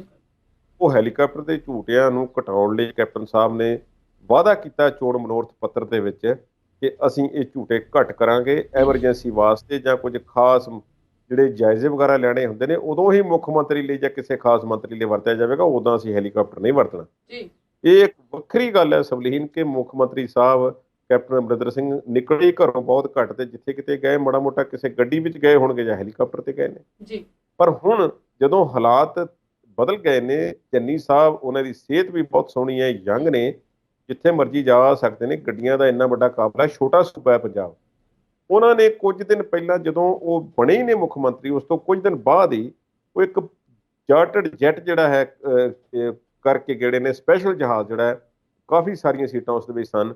ਸੁਖਜਿੰਦਰ ਸਿੰਘ ਰੰਧਾਵਾ, ਨਵਜੋਤ ਸਿੰਘ ਸਿੱਧੂ ਤੇ ਚੰਨੀ ਜਿਹੜੇ ਨੇ ਹਾਈ ਕਮਾਨ ਨੂੰ ਮਿਲਣ ਵਾਸਤੇ ਗਏ ਨੇ, ਤੇ ਫਿਰ ਰੌਲਾ ਪਿਆ। ਤੇ ਚੰਨੀ ਸਾਹਿਬ ਕਹਿੰਦੇ ਨੇ ਯਾਰ ਜੇ ਗਰੀਬ ਦਾ ਪੁੱਤ ਜਹਾਜ਼ ਤੇ ਬੈਠ ਗਿਆ ਤਾਂ ਰੌਲਾ ਕਿਉਂ। ਚਲੋ ਮੰਨ ਲੈਂਦੇ ਆ, ਪਰ ਗਰੀਬ ਚਰਨਜੀਤ ਸਿੰਘ ਚੰਨੀ ਹੁੰਦੇ ਸਨ, ਅੱਜ ਨਹੀਂ। ਇਹ ਗੱਲ ਨਹੀਂ ਉਹਨਾਂ ਨੂੰ ਕਹਿਣੀ ਚਾਹੀਦੀ। ਹੁਣ ਗਰੀਬ ਜੇ ਦੇਖਣੇ ਹੋਣ ਤਾਂ ਫਿਰ ਜ਼ਮੀਨ ਤੇ ਉਤਰਨਾ ਪਏਗਾ। ਗਰੀਬ ਤੇ ਪੁਲਾਂ ਦੇ ਥੱਲੇ ਰੋਜ਼ ਦੇਖੇ ਜਾ ਸਕਦੇ ਨੇ ਸ਼ਹਿਰਾਂ ਦੇ ਵਿੱਚ, ਤੇ ਹੋਰ ਪਿੰਡਾਂ ਵਿੱਚ ਥੋੜੇ ਗਰੀਬ ਨੇ, ਸ਼ਹਿਰਾਂ ਵਿੱਚ ਥੋੜੇ ਨੇ, ਜਿੱਥੇ ਮਰਜ਼ੀ ਦੇਖ ਲਓ। ਇੰਨੇ ਗਰੀਬ ਭਰੇ ਪਏ ਨੇ ਜਿਨ੍ਹਾਂ ਕੋਲ 2 ਵਕਤ ਦੀ ਰੋਟੀ ਦਾ ਮਸਲਾ ਨਹੀਂ ਖੜਾ ਹੋਇਆ ਪਿਆ, ਔਰ ਉਹਨਾਂ ਕੋਲ ਰੋਟੀ ਲਈ, ਦਵਾਈ ਲਈ ਪੈਸੇ ਨਹੀਂ ਹੈ, ਤਨ ਢੱਕਣ ਲਈ ਵਧੀਆ ਕੱਪੜਾ ਨਹੀਂ ਹੈ, ਸਿਆਲ ਆ ਰਿਹਾ, ਦੇਖੋ ਕੀ ਹੁੰਦਾ। ਪਰ ਚੰਨੀ ਸਾਹਿਬ ਫਿਰ ਜਦੋਂ ਇੱਕ ਹੈਲੀਕਾਪਟਰ 'ਚ ਇੱਕ ਵਾਰੀ ਚਲੀ ਜਾਂਦੇ ਨੇ ਤੇ ਵਾਪਸੀ ਤੇ ਮੁਸਾਫਿਰ ਜਹਾਜ਼ ਵਿੱਚ ਆਉਂਦੇ ਨੇ, ਤੇ ਆਮ ਮੁਸਾਫਰਾਂ ਨਾਲ ਖਿੱਚ ਕੇ ਫੋਟੋ ਪਾ ਦਿੱਤੀ ਜਾਂਦੀ ਹੈ ਕਿ ਦੇਖੋ ਆਮ ਲੋਕਾਂ ਨਾਲ ਸਫ਼ਰ ਕਰ ਰਹੇ ਨੇ। ਪਬਲਿਸਿਟੀ ਵੀ ਜਿਹੜੀ ਉਹ ਹਾਸਲ ਕੀਤੀ ਜਾ ਰਹੀ ਹੈ। ਤੇ ਫਿਰ ਅੱਜ ਜਿਹੜਾ ਉਹਨਾਂ ਨੇ ਕੰਮ ਕੀਤਾ ਉਹ ਇਹ ਹੈ ਕਿ ਮੁੱਖ ਮੰਤਰੀ ਦੇ ਨਿਵਾਸ ਤੋਂ ਉਹਨਾਂ ਨੇ ਜਾਣਾ ਸੀ ਦਿੱਲੀ, ਤੇ ਮੋਹਾਲੀ ਦੀ 에ਅਰਪੋਰਟ ਤੋਂ ਉਹਨਾਂ ਨੇ ਫਲਾਈਟ ਫੜਨੀ ਸੀ। ਜੀ। ਉਹ ਫਲਾਈਟ ਫੜਨ ਵਾਸਤੇ ਮੋਹਾਲੀ 에ਅਰਪੋਰਟ ਦਾ ਜਿਹੜਾ ਸਫ਼ਰ ਹੈ ਮੁੱਖ ਮੰਤਰੀ ਦੇ ਘਰ ਤੋਂ ਉਹ 25 ਕਿਲੋਮੀਟਰ ਦਾ ਹੈ। 25 ਕਿਲੋਮੀਟਰ ਉਹਨਾਂ ਨੇ ਜਾਣਾ ਸੀ ਤੇ ਉਸ ਕੰਮ ਵਾਸਤੇ ਜਿਹੜਾ ਸੀ ਉਹ ਉਹਨਾਂ ਦੇ ਹੈਲੀਕਾਪਟਰ ਨੂੰ ਵਰਤਿਆ ਗਿਆ ਤੇ ਉੱਥੋਂ ਫਿਰ ਉਹ ਰਵਨੀਤ ਬਿੱਟੂ ਦੇ ਨਾਲ ਜਿਹੜਾ ਸੀ ਸੰਸਦ ਮੈਂਬਰ ਕੁਲਜੀਤ ਸਿੰਘ ਨਾਗਰਾ ਵੀ ਉਹਨਾਂ ਦੇ ਨਾਲ ਸਨ ਤੇ ਉਹ ਉੱਥੇ ਨੂੰ ਗਏ ਨੇ। ਫਿਰ ਇਸ ਗੱਲ ਤੇ ਰੌਲਾ ਪਿਆ ਕਿ ਦੇਖੋ ਇਹ 25 ਕਿਲੋਮੀਟਰ ਦਾ ਸਫ਼ਰ ਵੀ ਹੈਲੀਕਾਪਟਰ ਤੇ ਜਾਣਾ ਤੁਸੀਂ ਦਿੱਲੀ ਨੂੰ ਹੈ ਤੇ ਤੁਸੀਂ ਫਲਾਈਟ ਫੜੋ, ਆਪਣੇ ਘਰੋਂ ਗੱਡੀ ਫੜੋ ਤੇ ਤੁਸੀਂ 에ਅਰਪੋਰਟ ਤੇ ਪਹੁੰਚ ਜਾਓ ਤੇ ਇੱਥੋਂ ਤੁਸੀਂ ਆਪਣਾ ਜਹਾਜ਼ ਤੁਹਾਨੂੰ ਉਡੀਕ ਰਿਹਾ ਤੇ ਤੁਸੀਂ ਉਸ ਵਿੱਚ ਜਾਓ। ਕਹਿੰਦੇ ਨਹੀਂ ਜੀ ਦੇਖੋ ਚੰਨੀ ਸਾਹਿਬ ਨੇ ਜ਼ਰੂਰੀ ਪਹੁੰਚਣਾ ਸੀ ਤੇ ਉਹਨਾਂ ਨੇ ਉੱਥੇ ਮੀਟਿੰਗਾਂ ਕਰਨੀਆਂ ਨੇ ਤੇ ਉਹ ਲੇਟ ਹੋ ਰਹੇ ਸੀ, ਇਸ ਕਰਕੇ ਉਹਨਾਂ ਨੇ ਹੈਲੀਕਾਪਟਰ ਵਰਤ ਲਿਆ। ਖੈਰ ਗੱਲ ਇਹ ਜਿਹੜੀ ਹੈ ਉਹਨਾਂ ਨੇ ਵਰਤ ਲਿਆ, ਚਲੋ ਕੋਈ ਗੱਲ ਨਹੀਂ, ਪਰ ਇਹ ਥੋੜ੍ਹਾ ਜਿਹਾ ਉਹਨਾਂ ਨੂੰ ਲਗਾਮ ਇਸ 'ਤੇ ਕੱਸਣੀ ਚਾਹੀਦੀ ਹੈ। ਘੱਟੋ ਘੱਟ ਵਿਅਕਤੀਗਤ ਕੰਮਾਂ ਵਾਸਤੇ ਤੇ ਪਾਰਟੀ ਦੇ ਕੰਮਾਂ ਵਾਸਤੇ ਬਿਲਕੁਲ ਵੀ ਹੈਲੀਕਾਪਟਰ ਨਹੀਂ ਵਰਤਣਾ ਚਾਹੀਦਾ। ਹਾਂ, ਪੰਜਾਬ ਦੇ ਸੂਬੇ ਦੇ ਵਿੱਚ ਉਹਨਾਂ ਨੂੰ ਕਿਤੇ ਜਾਣ ਦੀ ਲੋੜ ਪੈਂਦੀ ਹੈ, ਕੋਈ ਕੁਦਰਤੀ ਆਫਤ ਆ ਪੈਂਦੀ ਹੈ, ਕੋਈ ਅਮਨ ਕਾਨੂੰਨ ਦੀ ਸਥਿਤੀ ਪੈਦਾ ਹੁੰਦੀ ਹੈ, ਫਿਰ ਜਾਣ, ਜਿੱਥੇ ਜਾਣਾ ਚਾਹੀਦਾ। ਪਰ ਇਸ ਤਰ੍ਹਾਂ ਉਹਨਾਂ ਨੂੰ ਹੁਣ ਸੰਕੋਚ ਕਰਨਾ ਚਾਹੀਦਾ ਹੈ ਤੇ ਦੂਸਰੇ ਪਾਸੇ ਅਖਬਾਰਾਂ ਦੇ ਵਿੱਚ ਵੱਡੇ ਵੱਡੇ ਇਸ਼ਤਿਹਾਰ ਜਿਹੜੇ ਨੇ, ਰੰਗਦਾਰ ਇਸ਼ਤਿਹਾਰ ਫੁੱਲ ਪੇਜ ਦੇ, ਉਹਨਾਂ ਤੋਂ ਵੀ ਥੋੜ੍ਹਾ ਜਿਹਾ ਗੁਰੇਜ਼ ਕਰਨਾ ਚਾਹੀਦਾ। ਖਜ਼ਾਨਾ ਵਾਕਿਆ ਹੀ ਖਾਲੀ ਹੈ। ਖਜ਼ਾਨਾ ਖਾਲੀ ਆ, ਖਜ਼ਾਨਾ ਖਾਲੀ ਆ, ਇਹਦਾ ਰਾਗ ਰੋਜ਼ ਹੀ ਅਲਾਪਦੇ ਨੇ ਮਨਪ੍ਰੀਤ ਸਿੰਘ ਬਾਦਲ ਤੇ ਸੁਣਿਆ ਹੁਣ ਉਹ ਪਰੇਸ਼ਾਨ ਨੇ। ਕੀ ਗੱਲ ਸੱਚੀ ਖਜ਼ਾਨਾ ਖਾਲੀ ਹੋ ਗਿਆ? ਇੱਕ ਗੱਲ ਮੈਨੂੰ ਹੋਰ ਬੜੀ ਪਰੇਸ਼ਾਨ ਕਰਦੀ ਵੀ ਜਿਹੜਾ ਹੈ ਹੀ ਖਾਲੀ ਉਹਨੂੰ ਖਜ਼ਾਨਾ ਕਿਉਂ ਕਹਿੰਦੇ? ਫਿਰ ਪੀਪਾ ਕਹਿ ਲਿਆ ਕਰਨ। ਇਹ ਸਵਾਲ ਵੀ ਤੁਹਾਡਾ ਵੈਲਿਡ ਹੈ, ਪਰ ਗੱਲ ਇਹ ਹੈ ਕਿ ਦੇਖੋ ਮਨਪ੍ਰੀਤ ਸਿੰਘ ਬਾਦਲ ਜਿਹੜੇ ਨੇ ਉਹ ਸਰਦਾਰ ਪ੍ਰਕਾਸ਼ ਸਿੰਘ ਬਾਦਲ ਦੇ ਭਤੀਜੇ ਨੇ ਜੀ। ਤੇ ਬਾਦਲ ਉਹਨਾਂ ਦਾ ਪਿੰਡ ਹੈ, ਬੁੱਤ ਤੇ ਢਿੱਲੋਂ ਹੈ ਉਹਨਾਂ ਦਾ। ਮਨਪ੍ਰੀਤ ਸਿੰਘ ਬਾਦਲ ਜਿਹੜੇ ਨੇ ਆਪਣੇ ਭਰਾਵਾਂ ਨਾਲ, ਸੁਖਬੀਰ ਸਿੰਘ ਬਾਦਲ ਨਾਲ ਨਾਰਾਜ਼ ਹੋ ਕੇ ਤੇ ਆਪਣੇ ਪ੍ਰਕਾਸ਼ ਸਿੰਘ ਬਾਦਲ ਨਾਲ ਨਾਰਾਜ਼ ਹੋ ਕੇ ਜਿਹੜਾ ਸੀ ਉਹ ਅਕਾਲੀ ਦਲ ਛੱਡ ਬੈਠੇ ਤੇ ਕਾਂਗਰਸ ਵਿੱਚ ਵਜ਼ੀਰ ਬਣੇ ਬੈਠੇ ਨੇ। ਪ੍ਰਕਾਸ਼ ਸਿੰਘ ਬਾਦਲ ਇਹ ਕਹਿੰਦੇ ਸੀ ਕਿ ਸਿਆਸੀ ਖੁਦਕੁਸ਼ੀ ਕੀਤੀ ਹੈ ਮਨਪ੍ਰੀਤ ਨੇ ਪੰਜਾਬ ਪੀਪਲ ਪਾਰਟੀ ਬਣਾ ਕੇ, ਪਰ ਉਸ ਨੂੰ ਬਾਅਦ ਵਿੱਚ ਕਾਂਗਰਸ ਪਾਰਟੀ ਵਿੱਚ ਰਲਾ ਦਿੱਤਾ ਸੀ। ਚਲੋ ਬਣ ਗਏ ਮੰਤਰੀ, ਬਣ ਗਏ ਮੰਤਰੀ, ਬਣ ਕੇ ਜੋ ਉਹਨਾਂ ਦੀ ਕਾਰਵਾਈ ਰਹੀ ਹੈ ਉਸ ਤੇ ਕੋਈ ਥੋੜ੍ਹਾ ਜਿਹਾ ਲੋਕਾਂ ਨੇ ਕਈ ਵਾਰੀ ਕਿੰਤੂ ਪ੍ਰੰਤੂ ਕੀਤਾ ਹੈ, ਕਿਤੇ ਕਿਤੇ ਉਹ ਬੋਲਦੇ ਵੀ ਨੇ, ਪਰ ਬਹੁਤੇ ਮਾਮਲਿਆਂ ਤੇ ਚੁੱਪ ਰਹਿਣ ਦੇ ਵਿੱਚ ਹੀ ਉਹ ਜਿਹੜਾ ਬਿਹਤਰ ਸਮਝਦੇ ਨੇ। ਤੇ ਉਹਨਾਂ ਦੇ ਬਾਰੇ ਇੱਕ ਗੱਲ ਸੁਣਨ ਨੂੰ ਪਿੱਛੇ ਜਿਹੇ ਮਿਲੀ ਸੀ, ਉਹ ਕਹਿੰਦੇ ਨੇ ਕਿ ਦੇਖੋ ਰੱਬ ਦਾ ਵਾਸਤਾ ਮੈਂ ਦੁਬਾਰਾ ਵਿੱਤ ਮੰਤਰੀ ਨਹੀਂ ਬਣਨਾ ਚਾਹੁੰਦਾ।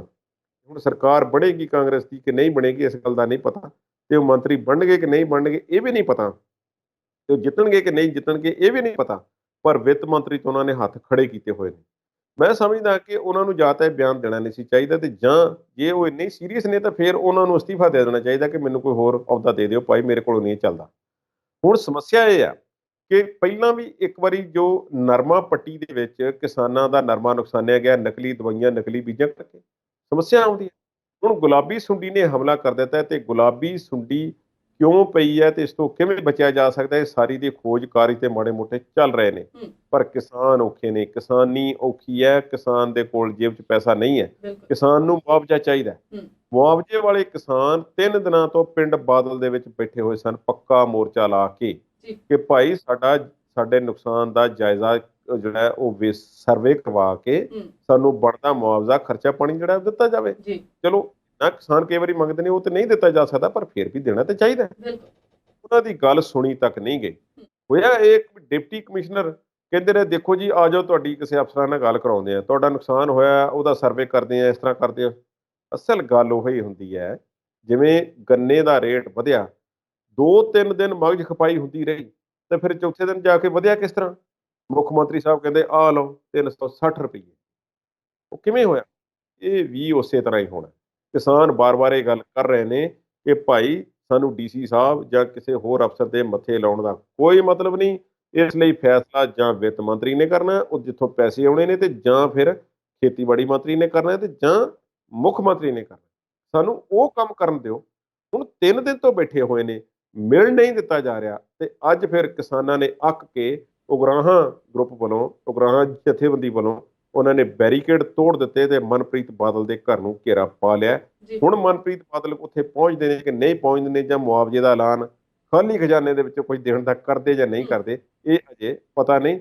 ਪਰ ਕਿਸਾਨੀ ਜਿਹੜੀ ਹੈ, ਕਿਸਾਨਾਂ ਦੀ ਹਤੈਸ਼ੀ ਪਾਰਟੀ ਹੋਣ ਦਾ ਦਾਅਵਾ ਕਰਦੀ ਕਾਂਗਰਸ ਸਰਕਾਰ, ਇਸ ਮਾਮਲੇ ਤੇ ਫੇਲ ਜਾਪਦੀ। ਜੀ ਕੁਲਦੀਪ ਜੀ, ਪ੍ਰੋਗਰਾਮ ਨੂੰ ਇੱਥੇ ਸਮੇਟਣ ਦਾ ਸਮਾਂ ਹੋ ਗਿਆ ਹੈ ਤੇ ਸਾਡੇ ਨਾਲ ਜੁੜਨ ਲਈ ਤੁਹਾਡਾ ਬਹੁਤ ਬਹੁਤ ਸ਼ੁਕਰੀਆ।